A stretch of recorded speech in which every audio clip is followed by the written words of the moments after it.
അനുഗ്രഹിക്കട്ടെ. വന്ദനം ചെയ്യുന്നു എല്ലാ പ്രിയമുള്ളവർക്കും കർത്താവിൻ്റെ നാമത്തിൽ ഞാൻ വന്ദനം ചെയ്യുന്നു. രാത്രി ദൈവത്തിൻ്റെ വചനം വളരെ ശക്തിയോടെ പഠിപ്പിക്കുന്ന അനുഗ്രഹീതനായ ഒരു ദൈവദാസനാണ് നിങ്ങളുടെ പാസ്റ്റർ എന്ന് എനിക്കറിയാം.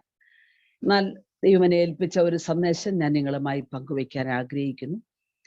ഞങ്ങൾക്ക് ഒരു പ്രവർത്തനം കേരളത്തിൻ്റെ 14 ജില്ലകളിലുമുണ്ട്. അത് നോർത്ത് ഇന്ത്യയിലേക്കും വിവിധ രാജ്യങ്ങളിലേക്കും ഒക്കെ വ്യാപിക്കുന്ന ഒരു പ്രവർത്തനമാണ്. സഹോദരിമാരെ, പ്രത്യേകിച്ച് വടക്കൻ കേരളത്തിലെ സഹോദരിമാരെ ആത്മീയ ശുശ്രൂഷയിൽ വളർത്തിക്കൊണ്ടുവരുന്ന ഒരു പ്രവർത്തനമാണ് ക്രിസ്ത്യൻ ലേഡീസ് ഫെലോഷിപ്പ്. അതിൻ്റെ പ്രവർത്തനങ്ങൾ ദൈവം തരുന്ന നിയോഗം അനുസരിച്ച് മുൻപോട്ട് കൊണ്ടുപോകുന്നു.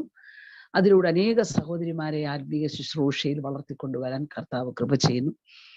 സ്ത്രീകൾക്ക് ശുശ്രൂഷിക്കാമോ, സ്ത്രീകൾക്ക് പ്രസംഗിക്കാമോ എന്നൊക്കെയുള്ള ചോദ്യങ്ങൾ ഞാൻ ശുശ്രൂഷയിൽ ഇറങ്ങിയ ആദ്യ കാലഘട്ടത്തിൽ വളരെ ശക്തമായിരുന്നു. ഇപ്പോൾ അതെല്ലാം അങ്ങ് അടങ്ങി. കാരണം ഈ കൊറോണ കാലത്ത് ഒരു പ്രാവശ്യത്തെ തുടർച്ചയായുള്ള ലൈവ് സന്ദേശങ്ങൾ ശ്രദ്ധിച്ചപ്പോൾ 103 സഹോദരിമാർ പ്രസംഗിച്ചു. അപ്പം കൊറോണ വന്നത് ഒരു തരത്തിൽ സഹോദരിമാർക്ക് നന്നായി. അപ്പം പ്രസംഗിക്കാം എന്നൊരു തീരുമാനമായിട്ടുണ്ട്. എന്നാൽ ഞാൻ പറയാറുള്ള പോലെ നമ്മളല്ല, വീട് ഭരിക്കുന്ന അച്ചാൻ തന്നെയാണ്. കേരളത്തിലൊക്കെ റേഷൻ കാർഡ് ഞങ്ങളുടെ പേരിലൊക്കെ വന്നാലും ഭരണം അച്ചാൻ തന്നെ. അതുകൊണ്ട് നമ്മൾ കുടുംബത്തിനകത്ത് ഒതുങ്ങിയിരുന്നുകൊണ്ട് ആത്മീയ ശുശ്രൂഷ ചെയ്യുന്നതിൽ തെറ്റില്ല. കുറച്ചുകൂടെ പറഞ്ഞാൽ വേദപുസ്തകം എവിടെ വരെ എത്താൻ ഒരു സ്ത്രീക്ക് അനുവാദം കൊടുക്കുന്നുവോ അതൊക്കെ നമുക്ക് ചെയ്യാം. അത് ചെയ്യണം. ചെയ്തില്ലെങ്കിൽ നാം കുറ്റക്കാരാണ്. നമ്മളെ ഏൽപ്പിച്ച ദൗത്യം നമുക്കറിയാലോ. ഒരു പ്രവാചകനും വേണ്ട ഞാൻ എന്ത് ചെയ്യണമെന്ന് എന്നെ അറിയിക്കാം. എൻ്റെ പ്രാർത്ഥനാ മുറിയിൽ എന്നോട് ദൈവം പറഞ്ഞതാണ് ഞാൻ അനുസരിക്കും. നേരിട്ടുള്ള ദൈവശബ്ദത്തിനാണ് ഞാൻ കൂടുതൽ പ്രാധാന്യം കൊടുത്തത്. ഏകദേശം 18-ലധികം വർഷങ്ങൾ ഞാൻ എൻ്റെ പ്രാർത്ഥനാ മുറിയിൽ നിലവിളിച്ച് ദൈവവുമായുള്ള ബന്ധത്തിൽ കാത്തിരുന്നപ്പോൾ ദൈവം എനിക്ക് തന്ന നിയോഗങ്ങളാണ് ഇന്നും വെളിപ്പെടുന്നത്. അതിന് കാരണമായത് എൻ്റെ അമ്മയുടെ പ്രാർത്ഥനയാണ്. ഞങ്ങൾ 2 പെൺമക്കളുള്ളവർ, 2 പേരും കർത്തൃവേലയിലാകണമെന്ന് ആഗ്രഹിച്ച് പ്രാർത്ഥിച്ചൊരമ്മ. എൻ്റെ സഹോദരി ഒരു ദേവദാസന്റെ ഭാര്യയാണ്. ആ നിലയിൽ ശുശ്രൂഷ ചെയ്യുന്നു. എന്നാൽ എൻ്റെ അമ്മ മരിച്ചിട്ട് 36 വർഷമായി. ഞാൻ വിശ്വാസത്തിലേക്ക് വന്നിട്ട് 40 വർഷമായി. എന്നാൽ എൻ്റെ വിശ്വാസത്തിൻ്റെ ആരംഭകാലങ്ങളിലും എൻ്റെ അമ്മയുടെ മരണ ദിവസം വരെ പ്രാർത്ഥിച്ചത് കർത്താവേ എൻ്റെ 2 പെൺമക്കളും കർത്തൃവേലക്കാരാകും. പക്ഷെ ഒരിക്കൽ പോലും ഒരു സഹോദരിയുടെ പ്രസംഗം എൻ്റെ അമ്മ കേട്ടിട്ടില്ല. അപ്പൊ പ്രാർത്ഥനയുടെ വിശാലമായ അനുഭവങ്ങൾ എത്രയാണെന്ന് നമുക്കറിയില്ല. നമ്മൾ നിസ്സാരമായി പ്രാർത്ഥിച്ചിടുക, അതിൻ്റെയൊക്കെ റിസൾട്ട് ഭയങ്കരമായിരിക്കും. ഞാൻ എൻ്റെ ഭാഷയെ പറഞ്ഞാൽ പ്രാർത്ഥിച്ചിട്ടതിൻ്റെ ഇൻട്രസ്റ്റും അതിൻ്റെ കോമ്പൗണ്ട് ഇൻട്രസ്റ്റും എല്ലാം കൂടെ കൂടിയപ്പം ഇങ്ങനെയായി. അപ്പം ഒരു കുറഞ്ഞ 19 വർഷത്തിൽ ഒരു 10 കൊല്ലമായിരിക്കും അമ്മ വിശ്വാസത്തോടുകൂടി എന്ന് പറഞ്ഞാൽ പെന്തക്കോസ്ത് വിശ്വാസത്തിന്റെ അനുഭവത്തിൽ പ്രാർത്ഥിച്ചത്. അല്ലാതെയും പ്രാർത്ഥിച്ചിട്ടുണ്ട്. എന്നാൽ എൻ്റെ 19ാമത്തെ വയസ്സിൽ എൻ്റെ അമ്മ നിത്യത്തിൽ പ്രവേശിച്ചു. അപ്പൊ അവർ കുറഞ്ഞത് ഒരു 10 അല്ലെ ഒരു 15 അല്ലെ 19 ആകട്ടെ, ഈ 19 വർഷത്തെ പ്രാർത്ഥനയ്ക്ക് ഇത്രയും പവർ ഉണ്ടെങ്കിൽ 40ഉം 50ഉം ഒക്കെ വർഷങ്ങൾ പ്രാർത്ഥിക്കുന്ന അമ്മമാരുടെ തലമുറയ്ക്ക് എന്താ കിട്ടാൻ മേലാത്തെ? അപ്പൊ ഈ പ്രാർത്ഥന എന്ന ഡിപ്പോസിറ്റ് ഒരു സാധാരണ ഡിപ്പോസിറ്റ് അല്ല കേട്ടോ. നമ്മൾ വിചാരിക്കുന്ന പോലെ അത്ര ഈസി ആയിട്ട് അത് എടുക്കരുത്. ഉറക്കത്തിലും പ്രാർത്ഥിക്കാൻ പറ്റുമെന്നാണ് എൻ്റെ വിശ്വാസം. ഈ ഇടപെടാതെ ശ്വാസോച്ഛ്വാസം ചെയ്യുവീൻ എന്നൊരു വാക്ക് വേദപുസ്തകത്തിലില്ല. കാരണം ശ്വസിക്കുന്നതിന് ആരും പറഞ്ഞില്ലേലും ഇടപെടാതെ തന്നെ നമ്മളത് ചെയ്യും. അപ്പൊ ശ്വസിച്ചില്ല, ഞാൻ ഇന്ന് 10 മിനിറ്റ് ശ്വസിക്കുന്നില്ലെന്ന് ആരും പറയണ ഞാൻ കേട്ടിട്ടില്ല. അങ്ങനെ പറഞ്ഞെങ്കിൽ അതിനെന്തോ പ്രശ്നമുണ്ട്, ആള് പോയെന്നല്ല. അപ്പൊ 10 മിനിറ്റ് ഞാൻ ശ്വസിക്കണം, അല്ല ശ്വസിക്കുന്നില്ല, മസിൽ പിടിക്കാൻ പറ്റില്ല. അപ്പൊ അങ്ങനെയാണ് ഇടപെടാതെ പ്രാർത്ഥിപ്പീൻ എന്ന് പൗലോസ് അപ്പോസ്തലൻ പറഞ്ഞതിന്റെ അർത്ഥം നീ ശ്വാസം വിടുന്നുണ്ടെങ്കിൽ നീ പ്രാർത്ഥിക്കണം. അപ്പൊ ശ്വാസം വിടുന്നുണ്ടെങ്കിൽ പ്രാർത്ഥിക്കാൻ പറ്റുമോ? പിന്നെ ഒരു സ്തോത്രം പറഞ്ഞിടന്നേ, അത് എവിടെയൊക്കെ ചെന്ന് ഏതെല്ലാം പാറകളെ തകർത്ത് ഏതെല്ലാം കോട്ടകൾക്ക് വിള്ളലുണ്ടാക്കുമെന്നൊന്നും നമുക്കറിയില്ല. രാത്രി ഞാൻ ഈ പ്രാർത്ഥനയുടെ ആരംഭ നിമിഷത്തിൽ പറയാം, ദൈവം നിങ്ങൾക്ക് തന്നിരിക്കുന്ന ഏറ്റവും വലിയ ആയുധമാണ് പ്രാർത്ഥന. ആ ഒരൊറ്റ ആയുധം മതി. ബാക്കിയൊന്നും എനിക്ക് അറിയത്തില്ലെങ്കിലും ഈ ഒറ്റ ആയുധത്തെ നിങ്ങൾക്കൊരു സൂപ്പറായ ക്രിസ്ത്യ ജീവിതം നയിക്കുക. പ്രാർത്ഥനയ്ക്കാണ് എൻ്റെ പ്രാധാന്യമല്ല. ഈ കൊറോണ കാലഘട്ടത്തിന് മുൻപ് ഞാൻ ഒന്ന് രണ്ട് കാര്യങ്ങൾ അതിനോട് ബന്ധിച്ച് പറഞ്ഞിട്ട് ഞാനൊരു സന്ദേശത്തിലേക്ക് വരാം. പ്രാർത്ഥനയ്ക്ക് ഭയങ്കര പ്രയോജനമാണെന്ന് തിരിച്ചറിഞ്ഞ് എനിക്കും പ്രാർത്ഥനയോടായിരുന്നു കൂടുതൽ താല്പര്യം. അപ്പോൾ ഞാൻ കുറച്ച് വർഷങ്ങൾക്ക് മുൻപ് ഞാനൊരു വിദേശ രാജ്യത്ത് ചെന്നൊരു കോൺഫറൻസിൽ പ്രസംഗിച്ചിട്ട് ഇറങ്ങുമ്പോൾ അവിടെയുള്ള ഒരു ദേവദാസി വന്ന എന്നോട് ചോദിച്ചു, ആൻറ്റി ഞങ്ങൾക്കൊരു പ്രയർ ലൈൻ ഉണ്ട്, ആൻറ്റിക്ക് അതിനകത്തൊന്ന് സംസാരിക്കാവോ എന്ന് ചോദിച്ചു. അപ്പൊ ഈ മുഖം കാണാതെ പ്രസംഗിക്കാനും പ്രാർത്ഥിക്കാനും ഒക്കെ വലിയ പ്രയാസമുള്ളൊരു സമയമാണ്. ഒരിക്കൽ പൗർവിഷനെ വിളിച്ചിട്ട് സാക്ഷ്യം പറയാൻ പറഞ്ഞു കെസിയോൻ പാസ്റ്റർ. എന്ത് ചെയ്താ എനിക്ക് പറഞ്ഞ് കംപ്ലീറ്റ് ചെയ്യാൻ പറ്റത്തില്ല, 10 മിനിറ്റ് ആകുമ്പോൾ സ്റ്റോപ്പ് ആവും, എനിക്ക് ആളെ കാണാൻ മേല. അപ്പൊ ആരംഭകാലമാണ് പൗർവിഷന്റെ. അപ്പോൾ പാസ്റ്റർ പറഞ്ഞു ഞാൻ വന്നിരിക്കുക. ഞാൻ പറഞ്ഞു ഒട്ടും പറയത്തില്ല, ഉള്ളതും കൂടെ നിന്നു. അങ്ങനെ ആ സാക്ഷി അന്ന് വന്നില്ല. കാരണം 15 മിനിറ്റ് പറയേണ്ടത് പറയാൻ പറ്റത്തില്ല, ആളെ കാണാൻ പറ്റും. അപ്പൊ ആളെ കാണാതെ പ്രസംഗിക്കാനും പ്രാർത്ഥിക്കാനും ഒക്കെ നമ്മൾ പഠിച്ചു. അപ്പൊ അങ്ങനെ ഒരു സമയത്ത് എന്നോട് ചോദിച്ചു പ്രയർ ലൈനിൽ പ്രസംഗിക്കാവും. എനിക്ക് മുഖം കാണാതെ പ്രസംഗിക്കാൻ ഭയങ്കര പ്രയാസം. അപ്പൊ ഞാൻ നോക്കുമ്പോൾ 300-400 പേര് അവരവരുടെ വീട്ടിലിരുന്ന് പ്രയർ ലൈനിൽ കയറിയേക്കുക. ഞാൻ ഇരുന്ന് പ്രസംഗിക്കുന്നതും പാടുന്നതും എല്ലാ അമേരിക്കയിലെ എല്ലാ സ്റ്റേറ്റുകളിലും ഇരുന്ന് കേൾക്കുക. എനിക്കിതൊരു ഭയങ്കര അത്ഭുതമായിട്ട് തോന്നി. നമ്മൾ ഈ ഫോൺ എടുത്താൽ രാവിലെ മുതൽ വൈകിട്ട് വരെ എത്ര പേരുടെ കുറ്റമാണ് പറയുക.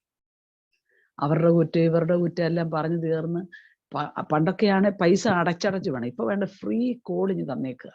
എല്ലാ കമ്പനിക്കാരും പറഞ്ഞു നിങ്ങൾ ഇഷ്ടം പോലെ കുറ്റം പറഞ്ഞോളാൻ, നിങ്ങൾ ഈ ലിമിറ്റ് ഇല്ലാതെ കുറ്റം പറഞ്ഞോളാൻ പറഞ്ഞു തന്നു ആ സമയത്ത്. അപ്പൊ അങ്ങനെ ഇരിക്കുമ്പോ എന്നോട് ഇങ്ങനെ പ്രയർ ലൈനെ കുറിച്ച് പറഞ്ഞു. ഞാൻ അവിടുന്ന് പോരുന്നവരെ ഒരു 5-6 മാസമൊക്കെ പ്രസംഗിച്ചു. എനിക്ക് നാട്ടിൽ വന്നപ്പം ഇവിടുന്ന് പ്രയർ ലൈനിൽ കയറാം, പക്ഷെ അമേരിക്കൻ ലൈനിൽ കയറാൻ പ്രയാസമല്ലേ, പൈസ കൂടുതല, ഭയങ്കര പ്രയാസം. ഞാനിങ്ങനെ പ്രാർത്ഥിച്ച് കർത്താവേ അമേരിക്കയിൽ ഒരു പ്രയർ ലൈൻ കൊടുത്തെങ്കിൽ നാട്ടിലൊരു പ്രയർ ലൈൻ തരാൻ പാടില്ലേ. പ്രാർത്ഥന തുടങ്ങി. ഈ പ്രാർത്ഥിക്കാൻ തുടങ്ങുമ്പോൾ ഒന്നും നമ്മൾ കാണൂല കേട്ടോ, ഒന്നും കാണൂല, സാധ്യതകളെല്ലാം അടഞ്ഞിരിക്കുന്നതേ കാണുള്ളൂ. പക്ഷെ വിശ്വാസത്തോടെ പ്രാർത്ഥിച്ചാൽ അത് നടക്കുമെന്നുണ്ട്. ഞാൻ ആ ബലത്തിൽ ഇങ്ങനെ പ്രാർത്ഥിച്ച് ഞാനിവിടെ എക്സ്ചേഞ്ചിലൊക്കെ പോയി അന്വേഷിച്ചപ്പോൾ പറഞ്ഞു അങ്ങനെ കോൺഫറൻസ് കോളുകൾ 5 പേർക്ക് കൂടാം, അതിൽ കൂടുതലുള്ള കോൺഫറൻസ് കോളുകളൊന്നും കേരളത്തിലില്ല, ഇപ്പോഴും വലിയ കാര്യമായിട്ട് അതില്ല. അങ്ങനെ ഇരിക്കുമ്പോൾ UK എന്നൊരു ദേവദാസി എന്നെ വിളിച്ചിട്ട് പറഞ്ഞു. അപ്പൊ 11 വർഷം കഴിഞ്ഞെന്ന് ഓർത്തോണം പ്രാർത്ഥിച്ച് 11 വർഷം കഴിഞ്ഞപ്പോൾ UK എന്നൊരു കോള് വരിക. അപ്പൊ 11 വർഷം എടുത്തു ആ വിത്തൊന്നും മുളയ്ക്കാൻ. പുള്ളിക്കാരി എന്നോട് പറഞ്ഞു UK ഒരു മെസ്സേജ് കൊടുക്കാവോ, ഞങ്ങളുടെ പ്രയർ ലൈന് കൊടുക്കാം. മെസ്സേജ് കൊടുത്തു കഴിഞ്ഞപ്പോൾ ആ ദേവദാസി എന്നോട് ചോദിച്ചു, സിസ്റ്ററെ ഇത് കേരളത്തിൽ കണക്ട് ചെയ്യാവുന്ന പ്രയർ ലൈനാണ്, നിങ്ങൾക്ക് താല്പര്യം ഉണ്ടെങ്കിൽ ഇതൊന്ന് സ്റ്റാർട്ട് ചെയ്തോ കേരളത്തിൽ. എനിക്കിത് കേൾക്കേണ്ട താമസമേ ഉള്ളൂ. ഞാനിവിടെ കിടന്ന് തുള്ളിച്ചാടിയപ്പോൾ എൻ്റെ മോള് വന്നു ചോദിച്ചാൽ ഫോൺ നിലത്തോട്ടൊന്ന് വെച്ചു ചാടിയാൽ പോരാ, ഫോൺ നിലത്തോട്ട് വെച്ചാൽ പിന്നെ ചാടാൻ ചിലപ്പോൾ പറ്റിയെന്ന് വരികയില്ല, അത് പിടിച്ചോണ്ട് ചാടി. എന്നാ കാര്യമെന്ന് ചോദിച്ചാൽ ഞാൻ പറഞ്ഞു 11 വർഷം പ്രാർത്ഥിച്ച പ്രയർ ലൈൻ ലഭിച്ചിരിക്കുന്നു. എനിക്ക് ഭയങ്കര സന്തോഷമായി. ഞാൻ എൻ്റെ കൂട്ടു സഹോദരിമാരെ വിളിച്ചു. പ്രയർ ലൈൻ ഇവിടുന്ന് കണക്ട് ചെയ്യാൻ ഒരു കോഡ് ഞെക്കിയാൽ മതി, ഏത് സമയത്തും ആ പ്രയർ ലൈനിൽ കയറാം. അങ്ങനെ അത് മലയാളം സെഷനായിട്ട് ഞങ്ങൾക്ക് ഇന്ന് സ്വാതന്ത്ര്യത്തോടെ തരിക. വെളുപ്പിന് 5 മണി മുതൽ രാത്രി 10, 10:30, 11 വരെയുള്ള പ്രയർ ലൈൻ അങ്ങ് സ്റ്റാർട്ട് ചെയ്തു. സഹോദരിമാരെ, പ്രാർത്ഥിക്കാൻ സഹോദരിമാർക്ക് താല്പര്യം ഉണ്ടെന്ന് മനസ്സിലായത് എനിക്ക് അപ്പോഴാണ്. ചിലർ ഉറങ്ങിയാലും കയറിയല്ല, കഴിവുണ്ടെങ്കിൽ പ്രയറിൽ ഞാൻ കയറാതിരിക്കുന്ന എല്ലാവർക്കും ഇഷ്ടം. പക്ഷെ എനിക്ക് മനസ്സിലായി കേരളത്തിന്റെ വടക്കൻ ജില്ലയിലൊക്കെ സഹോദരിമാർക്കൊരു കൂട്ടായ്മയില്ലാതെ ഭാരപ്പെടുന്നവർ ഈ ഫോൺ ഓണാക്കി പ്രാർത്ഥന ആരംഭിച്ചു. അത് ഒരു 5 വർഷത്തോളം നടന്നു. അത് കഴിഞ്ഞപ്പം കേരളത്തിന്റെ ഗവൺമെന്റ്, ഇന്ത്യ ഗവൺമെന്റ് അത് എടുത്തു കാണും. ഭയങ്കര വിഷമായി.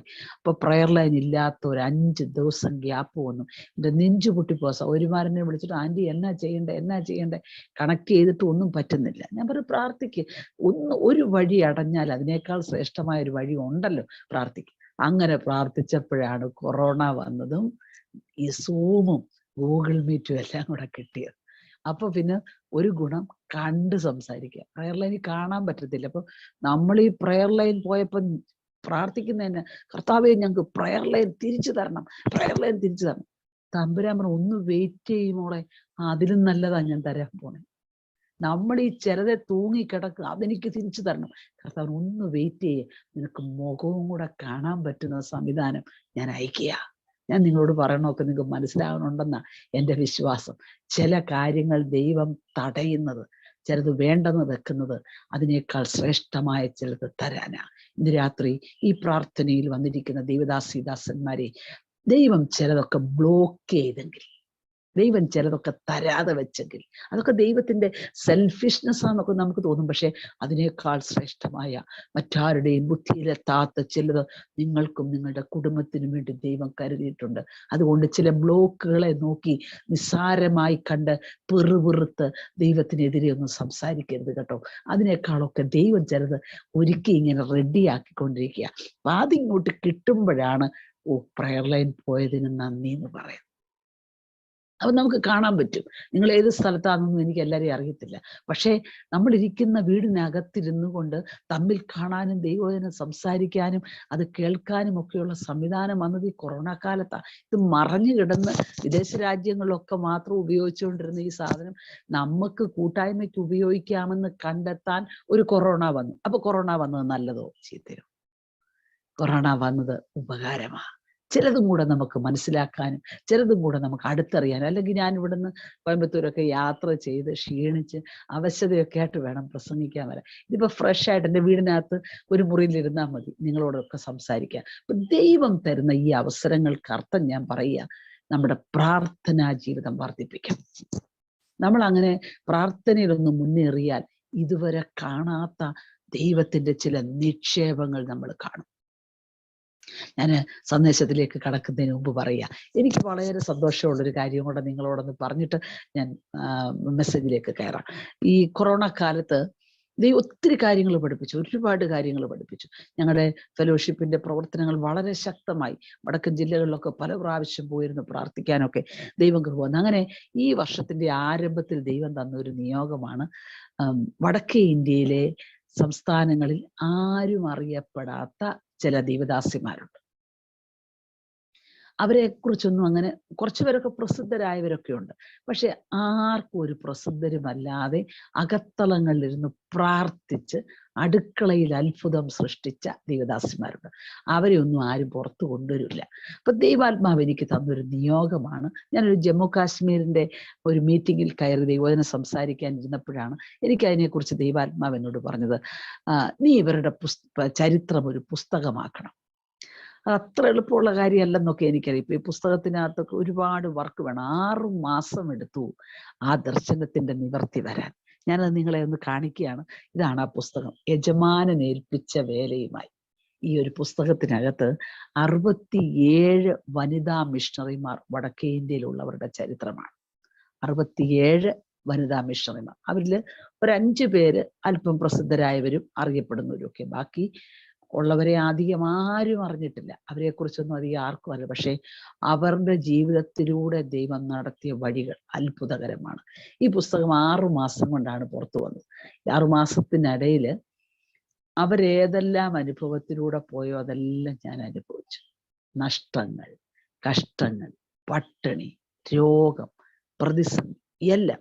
6 മാസം ഞാൻ വലിയൊരു രോഗത്തിൽ സർജറി വേണമെന്ന് പറഞ്ഞു. പക്ഷേ ആ പുസ്തകത്തിന്റെ പ്രകാശനം നടന്ന ദിവസം എൻ്റെ ആ രോഗം സൗഖ്യമായി. അതുവരെ ഞാൻ ശരീരത്തിൽ അനുഭവിച്ചു. ഈ പുസ്തകം അനേകർക്കൊരു ചലഞ്ചായി നിൽക്കുന്നു. ഞാൻ നിങ്ങളോട് പറഞ്ഞത്, ഈ 67 വനിതാ മിഷണറിമാരല്ല ഇന്ത്യയിലുള്ളത്, വേറെ ഒരുപാട് പേര്. പക്ഷെ അങ്ങനെയുള്ളവരുടെ ചരിത്രമൊക്കെ നമ്മളൊക്കെ ഒരു ഇൻസ്പിറേഷൻ ഉണ്ടാക്കും. എന്തിനാണെന്നറിയോ? ഈ പുസ്തകം നിങ്ങൾക്ക് ആവശ്യമുണ്ട്, നിങ്ങൾ എന്നോട് പറയണം, ഞാൻ നിങ്ങൾക്ക് കോപ്പി അയച്ചു തരാം. ഈ പുസ്തകം ഫ്രീ അല്ല കേട്ടോ, 200 രൂപ വിലയുണ്ട്. എൻ്റെ ഒരു തച്ചെങ്കിലും മേടിക്കണ്ട ഞാൻ. ഓക്കെ, ആ പുസ്തകം നിങ്ങളുടെ വീട്ടിൽ വന്നാൽ നിങ്ങളുടെ തലമുറയുടെ അകത്തൊരു വിത്ത് നിങ്ങൾ പാകും. നമുക്ക് ഈ സ്ത്രീകൾ ശുശ്രൂഷ ചെയ്യുന്നൊന്നും പെട്ടെന്നൊന്നും ഉൾക്കൊള്ളാൻ പറ്റത്തില്ല. പക്ഷെ എനിക്ക് മനസ്സിലായി, പല ദൈവദാസിമാരുമാണ് അവരുടെ ഭർത്താക്കന്മാരായ ദൈവദാസന്മാരെ വടക്കേ ഇന്ത്യയിൽ പിടിച്ചു നിർത്തിയത്. എല്ലാം പാക്ക് ചെയ്ത് പൊക്കോളാൻ പറയുമ്പം അച്ഛാൻ പൊക്കോ, ഞങ്ങൾ വരുന്നില്ല എന്ന് പറഞ്ഞ അനുഗ്രഹിക്കപ്പെട്ട അമ്മാമ്മമാര്. എനിക്ക് അവരെ ഓർത്ത് ദൈവത്തെ സ്തുതിക്കുക. നമ്മൾ വിചാരിക്കുക അച്ഛൻ വെള്ള ഷർട്ടൊക്കെ ഇട്ട് നിൽക്കുമ്പം അച്ഛനാണ് സംഭവം എന്ന്. അല്ല കേട്ടോ, പുറകെ നിൽക്കുന്ന അമ്മാമ്മയാ. ഒറ്റ ഒരെണ്ണം മതി, ഒന്നിൽ വേല തീർക്കും, അല്ലെ വേല നന്നാക്കും. അപ്പൊ സൂക്ഷിച്ച് കെട്ടിയാൽ ഗുണമാവും, അല്ലെങ്കിൽ ഒക്കെ പോക്കാം. ഒരുപാട് ദേവദാസന്മാർ തീ പോലെ നിൽക്കുന്നവരുണ്ട്. പക്ഷെ കെട്ടിക്കൊണ്ട് വന്ന സാധനം പിശാചായാൽ മൊത്തം തീർക്കും. പിന്നെ ശുശ്രൂഷ അവിടെ ബ്ലോക്കായി. അതുകൊണ്ട് ആരെങ്കിലും സുവിശേഷ വേലക്കാരെ വിവാഹം കഴിക്കേണ്ടവർ ഇതിനകത്തുണ്ടോ എന്ന് എനിക്കറിയില്ല. വളരെ സൂക്ഷിച്ചേ കഴിക്കാവുള്ളൂ. കാരണം ഇതൊരു സുഖമായ മാർഗമല്ല, ഇത് തീയുടെ മാർഗമാണ്. ശുശ്രൂഷയിൽ വലിയ യുദ്ധക്കളമാണിത്. ആ ദേവദാസന് ഞാനിപ്പോൾ അടുത്തൊരു സ്റ്റെപ്പ് ഞാൻ പ്രാർത്ഥിക്കുന്നത് എന്താണെന്ന് അറിയത്തില്ല. ഇതൊന്നും പറയാനിരുന്നായിരുന്നു, ഇത് പറയണ എന്നാന്നറിയില്ല. അടുത്തൊരു സ്റ്റെപ്പ് എൻ്റെ ഹൃദയത്തിൽ ദൈവം തന്ന ദർശനം, സുവിശേഷ വേല ചെയ്യാൻ ആഗ്രഹിക്കുന്ന ചെയ്തുകൊണ്ടിരിക്കുന്ന ദേവദാസിമാർക്കൊരു ക്ലാസ് ഞാനത് എടുക്കാൻ പോവാ. എന്നാന്നറിയോ, ചിലരുടെ ശുശ്രൂഷ മുടിച്ച് തേച്ച് കഴിയും. ഈ അമ്മാമ്മ എന്ന് പറഞ്ഞ സാധനം നല്ലതല്ലെങ്കിൽ ആ ദേവദാസന്റെ ശുശ്രൂഷ പോയി. ഇത് പണ്ടൊരു പെങ്കൊച്ചെന്നോട് പറഞ്ഞു, എനിക്കൊരു സുവിശേഷ വേലക്കാരനെ കല്യാണം കഴിക്കണം. ഞാൻ മോൾ എന്താ ഉദ്ദേശിച്ചേ? അത് ഈ ബൈക്കിലിരുന്ന് കൈയൊക്കെ ഇട്ട് പോവാലോ, അതിനാണോ സുവിശേഷ വേല എന്ന് പറയുന്നത്? ബൈക്ക് കൈയൊക്കെ ഇട്ടുകൊണ്ട് പോകുന്നത് നല്ലതാ, സമയമുള്ളപ്പോ പോക്കോ, ബൈക്ക് ഉണ്ടെങ്കിൽ. ബൈക്കില്ലെങ്കിൽ ബൈക്കിന് വേണ്ടി അച്ഛനെ മുൾമോനെ നിർത്തരുത്. ബൈക്ക് മേടിച്ചിട്ടേ മുമ്പോട്ട് പോകാനൊക്കെ ഉള്ളെന്ന് പറയരുത്. ദൈവമേൽപ്പിച്ച ശുശ്രൂഷയ്ക്കകത്ത് അതിന് പ്രാധാന്യം കൊടുക്കാതെ ദൈവദാസന്മാരെ വലച്ച് കളയുന്ന ചിലതിനെ ഞാൻ ഈ ദിവസങ്ങളിൽ കണ്ടുകൊണ്ടിരിക്കുക. അതുകൊണ്ട് ഞാൻ കഴിഞ്ഞ ദിവസം എൻ്റെ പെന്തക്കോസ്ത് ദൈവസഭയുടെ മേഴ്സി ആൻറ്റിയോട് എന്ന് പറഞ്ഞു, നിങ്ങളുടെ ബൈബിൾ കോളേജിലൊക്കെ ഒരു ക്ലാസ് എടുക്കണം. സുവിശേഷ വേലയ്ക്കാന്ന് പറഞ്ഞ് സർട്ടിഫിക്കറ്റ് മാത്രമല്ല കൊടുക്കണ്ടേ, എന്താണ് സുവിശേഷ വേല എന്ന് പഠിപ്പിക്കണം പ്രാക്ടിക്കലായിട്ട്. ഇത് നിസ്സാരമല്ല. പട്ടിണി കിടക്കണം പറ്റുമോ? എനിക്കതൊന്നും പറ്റിയല്ല. ഞാൻ കെൻഡക്കി കഴിക്കാതെ കിടക്കാൻ. നീ വീട്ടിൽ നിൽക്കൂ കുഞ്ഞ്. ശുശ്രൂഷയിൽ നിനക്കൊരു സമർപ്പണയില്ല, നീ വീട്ടിൽ നിൽക്കേ. കഴിഞ്ഞ ദിവസം ഒരു ദേവദാസൻ 3 ദിവസം സഭയിൽ സഭയായിട്ട് ഉപവാസ. പുള്ളി ഉണങ്ങിയിരിക്കുക കുടല്. ഭാര്യ ഒരു വഴക്ക്. എന്നാന്ന് കേൾക്കണോ? എനിക്കിപ്പൊ KFC വേണം, അല്ലെങ്കിൽ എനിക്ക് അൽഫാം വേണം. നിങ്ങൾ ഓർക്കും ഇങ്ങനത്തെ പെണ്ണുങ്ങളുണ്ടോ? ഉണ്ട്. അവരെ ആ പെണ്ണുങ്ങളെന്ന് വേദപുസ്തകം വിളിച്ചത്. സ്ത്രീകളല്ല, വനിതാ രത്നങ്ങളല്ല. ആ ദേവദാസൻ എവിടെ പോയി മേടിക്കാൻ? അധികം പ്രസിദ്ധമല്ലാത്തൊരു സ്ഥലത്ത്, KFCയുടെ ബോർഡ് പോലും ഇല്ലാത്തൊരു സ്ഥലത്താ സുവിശേഷ വേല ചെയ്യുന്നു. പുള്ളി ആ എൻ്റെ ഉപവാസം ഒന്ന് കഴിയട്ടെ, പറ്റത്തില്ല, എനിക്കത് അറിയണ്ടെന്നാ പറഞ്ഞു. സുവിശേഷ വേലക്കാർ ജീവിതത്തിൽ ക്രമീകരണം പ്രാപിക്കാൻ പറ്റത്തില്ലെങ്കിൽ ഈ പണിക്ക് പോരും. ഞാനിതെല്ലാം കണ്ട് വളരെ മനസ്സ് വിഷമിക്കുക. സുവിശേഷ വേല ഒത്തിരി യുദ്ധങ്ങൾ ചെയ്താൽ ഞങ്ങളൊക്കെ മുമ്പിൽ വന്നു. കഴിഞ്ഞ 22 വർഷം കഴിഞ്ഞ് ഞാൻ സുവിശേഷ വേലയിൽ ശുശ്രൂഷയിലായിട്ട് ഒത്തിരി വേദനിപ്പിക്കുന്ന അനുഭവങ്ങൾ, അപവാദങ്ങൾ, അപമാനങ്ങൾ ഒക്കെ ഇപ്പോഴും ഉണ്ട്. അതൊക്കെ ബണ്ടിൽ കണക്കുണ്ട്. പക്ഷെ എനിക്കറിയാം, എൻ്റെ പ്രാർത്ഥനാ മുറിയിലിരിക്കുമ്പോൾ ദൈവം എന്നോട് സംസാരിക്കും. എൻ്റെ ജീവിതത്തിൽ ക്രമീകരണം വരുത്താനുണ്ടെങ്കിൽ തമ്പുരാൻ ഇടപെടും, ക്രമീകരണം വരുത്തും. മനുഷ്യൻ പറയുന്ന വാക്കിന്റെ മുൻപിലൊന്നും തളരുന്നവരല്ല നമ്മളെന്ന് തെളിയിക്കണം. നാമൊക്കെ വനിതാ സിംഹങ്ങളാ ദേവദാസിമാരെ.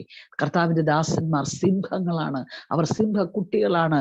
പരിശുദ്ധാത്മ നിയോഗത്തോടെ കർത്താവിന് വേണ്ടി പ്രയോജനപ്പെടേണ്ട, അഭിഷിക്ത ശുശ്രൂഷ ചെയ്യേണ്ട ഒരാളെയെങ്കിലും ആത്മാവിൽ വളർത്താൻ ഒരു അവസരം കിട്ടിയാൽ ഉപയോഗിച്ചോണം. പ്രാർത്ഥിക്കണം, പ്രാർത്ഥനാ മുറിയിൽ നിന്ന് പ്രാർത്ഥിക്കണം. കർത്താവെ, നീ ഉപയോഗിക്കുന്നവരെ ഈ ദിവസങ്ങളിൽ ശക്തിയോടെ നിർത്തണം. വളരെ പ്രതികൂല സാഹചര്യങ്ങളിലൂടെ കേരളം കടന്നു പോകുന്നത്. നോർത്ത് ഇന്ത്യയിലൊക്കെ കഴിഞ്ഞ ദിവസങ്ങളിൽ പോയപ്പോൾ ഒത്തിരി, മധ്യപ്രദേശ് എന്ന് പറയുന്ന സ്റ്റേറ്റിൽ കയറാൻ പറ്റത്തില്ല. ഞാൻ പോയത് ഗുജറാത്ത്, മഹാരാഷ്ട്ര, സിൽവാസ, മധ്യപ്രദേശ്. അതിന്റെ മധ്യപ്രദേശിൽ നമുക്ക് സുവിശേഷവും കൊണ്ട് ചെല്ലാൻ പറ്റത്തില്ല, പുറത്തുനിന്ന് ആരെയും കേട്ടില്ല. അതുകൊണ്ട് മധ്യപ്രദേശിലുള്ളവരെ വണ്ടി വിട്ട് മഹാരാഷ്ട്രയുടെ ബോർഡറിൽ കൊണ്ടുവന്നാണ് മീറ്റിംഗ് നടത്തിയത്. അപ്പൊ അങ്ങനെയാണെങ്കിൽ നമ്മുടെ കേരളത്തിലും നിങ്ങൾ താമസിക്കുന്ന സ്ഥലത്തുമൊക്കെ പ്രതിസന്ധികൾ വരുന്നുണ്ട്. ഓൺ ദ വേയിലാകട്ടോ, തിരിച്ചറിഞ്ഞു പ്രാർത്ഥിച്ചു. ഈ സ്വാതന്ത്ര്യമെല്ലാം നഷ്ടപ്പെടും. ഗവൺമെന്റ് തലത്തിൽ എല്ലാ കാര്യങ്ങളും, പ്രോസസ്സ് ഒക്കെ നിൽക്കും, എല്ലാം നിൽക്കും, എല്ലാ പ്രോജക്റ്റുകളും നിൽക്കും. വേദപുസ്തകം പരസ്യമായി കൊണ്ടുവരാൻ നടക്കാൻ പറ്റാത്തൊരു സാഹചര്യത്തിലേക്ക് ഇന്ത്യ വരികയാണ്. ഇനി അടുത്തത് BJP ആണ് കയറുന്നതെങ്കിൽ ഇതൊക്കെ സംഭവിക്കാം. എന്തു വേണം? നമുക്ക് അടുത്ത ഇലക്ഷൻ മാറ്റി, ഒന്നുമല്ല നമ്മുടെ വിഷയം. പ്രാർത്ഥനാ മുറിയിൽ സജീവമായാൽ തമ്പുരാൻ ചെയ്യേണ്ടത് തമ്പുരാൻ ചെയ്യും. നമുക്കറിയാം, വരിയാപുരം യോഹന്നാച്ചൻ എന്ന് പറയുന്ന ആ പിതാവ് തന്റെ വാർദ്ധക്യത്തിൽ പറഞ്ഞ ദൂത് ഇന്ന് പലരും ഉദ്ധരിക്കുന്നുണ്ട്.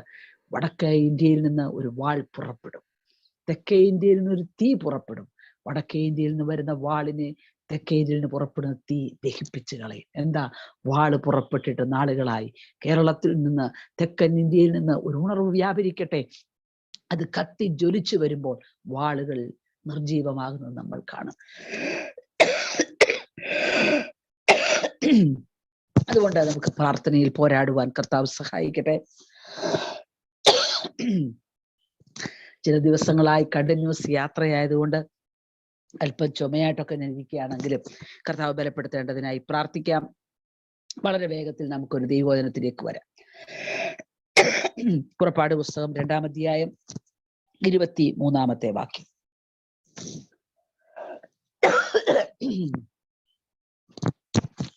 പുറപ്പാട് പുസ്തകം 2-ാം അധ്യായം 23-ാമത്തെ വാക്യം.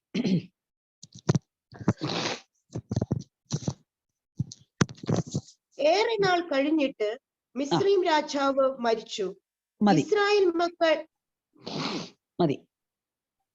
ആ ഒറ്റ സെന്റൻസിലൂടെയാണ് ദൈവാത്മാവ് ഇന്ന് രാത്രി സംസാരിക്കുന്നത്. ഞാൻ മറ്റൊരു ഭാഗം ദൈവാത്മാവിന്റെ ചിന്തയിൽ ഞാൻ എടുത്തു, എല്ലാം പ്രിപ്പയർ ആയെങ്കിലും കർത്താവിന്റെ ദാസൻ ആരംഭത്തിൽ പറഞ്ഞ ദൂത് കേട്ടപ്പോൾ പരിശുദ്ധാത്മാവിനോട് ഈ ഭാഗത്തേക്ക് എന്നെ കൊണ്ടുവന്നത് കൊണ്ടാണ് ഞാൻ ഈ ഭാഗം ഇന്ന് രാത്രി നിങ്ങളുമായി സംസാരിക്കുന്നത്. ദൈവത്തിന്റെ ആത്മാവ് ഈ വചനം എന്നോട് എൻ്റെ പ്രാർത്ഥനാമുറിയിൽ ഇടപെട്ടതാണ്.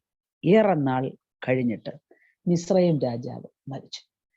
ഈ വാക്യം ഒരു ദിവസം പരിശുദ്ധാത്മാവിനോട് ഇടപെടുക. എനിക്ക് അർത്ഥം ഒന്നും മനസ്സിലായില്ല. ഏറെ നാൾ കഴിഞ്ഞിട്ട് മിസ്രയീം രാജാവ് മരിച്ചു. ഇതിനകത്ത് ഇപ്പൊ ഇത്ര ദൂതന്നെ എനിക്കൊന്നും പിടികിട്ടിയില്ല. ഞാൻ ചോദിച്ച കർത്താവേ, ഒരു ദൂതിന് വേണ്ടി കാത്തിരിക്കുമ്പോ ഇങ്ങനെയാണോ പറയുന്നത്? ഏറെ നാൾ കഴിഞ്ഞിട്ട് മിസ്രയീം രാജാവ് മരിച്ചു. ചിലതൊക്കെ നമ്മളോട് സംസാരിക്കാൻ ദൈവം ഇങ്ങനെ ഏതെല്ലാം വഴികളാണ് എടുക്കുന്നതെന്നൊക്കെ എനിക്ക് അപ്പോഴാണ് മനസ്സിലായി. ഞാനിങ്ങനെ കുറേ സമയം ധ്യാനിച്ചപ്പോൾ കർത്താവ് എന്നോട് പറഞ്ഞു, ഇംഗ്ലീഷ് അറ്റവും മുറിയൊക്കെ എനിക്ക് ഇച്ചിരൊക്കെ അറിയാം, ഈസും വാസും ഒക്കെ അറിയാം.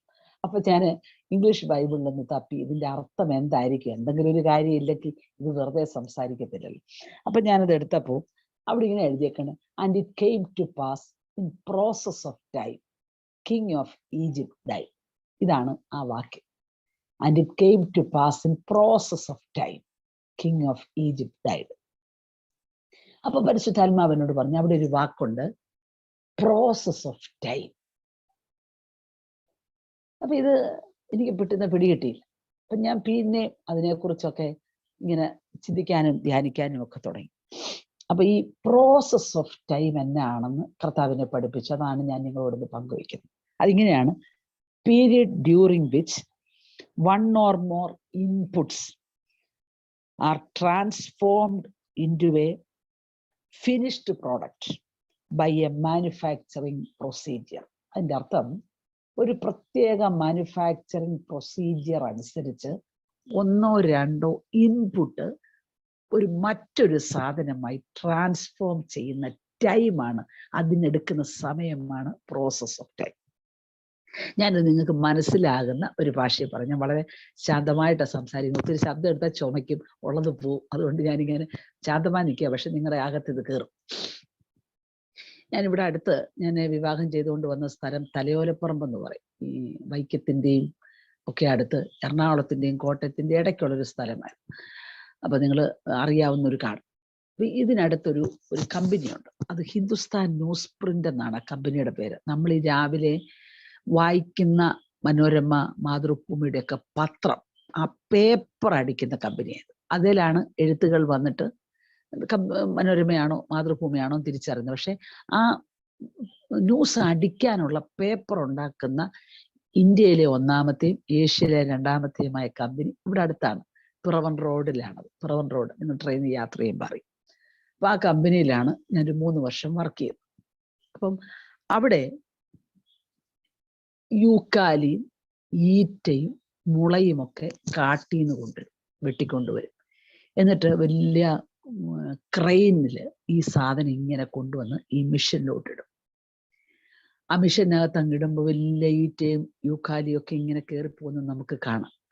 അതിങ്ങനെ പല പ്രോസസ്സിലൂടെ കടന്നുപോയി അത് വലിയ ചെറിയ ചെറിയ ചെറിയ കഷ്ണങ്ങളാക്കി ഒടുവിൽ അത് പൊടിയായി, പിന്നെ അത് വെള്ളം ചേർത്ത് അരച്ച്, ഇതെല്ലാം മിഷനാണ് ചെയ്യുന്നത്. മനുഷ്യന്റെ മാൻ പവർ ഒന്നും ഇവിടെ ആവശ്യമില്ല, എല്ലാം മാനുവലായിട്ട് ഒന്നുമില്ല, എല്ലാം മിഷനാണ് ചെയ്യുന്നത്. അങ്ങനെ അരച്ച് റെഡിയാക്കി അതിന് ചേർക്കേണ്ട സാധനങ്ങളൊക്കെ ചേർത്ത് നമ്മൾ ഇപ്പുറത്ത് വരുമ്പോൾ കാണുന്നത് പേപ്പർ റോളാണ്. അപ്പം ഇവിടുന്ന് കയറിപ്പോകുന്ന വലിയ യൂക്കാലിൻ ഈറ്റയൊക്കെ നമ്മൾ പിന്നെ കാണത്തില്ല. ട്രാൻസ്ഫോർംഡ് ഇൻറ്റു അനദർ പ്രോഡക്റ്റ്.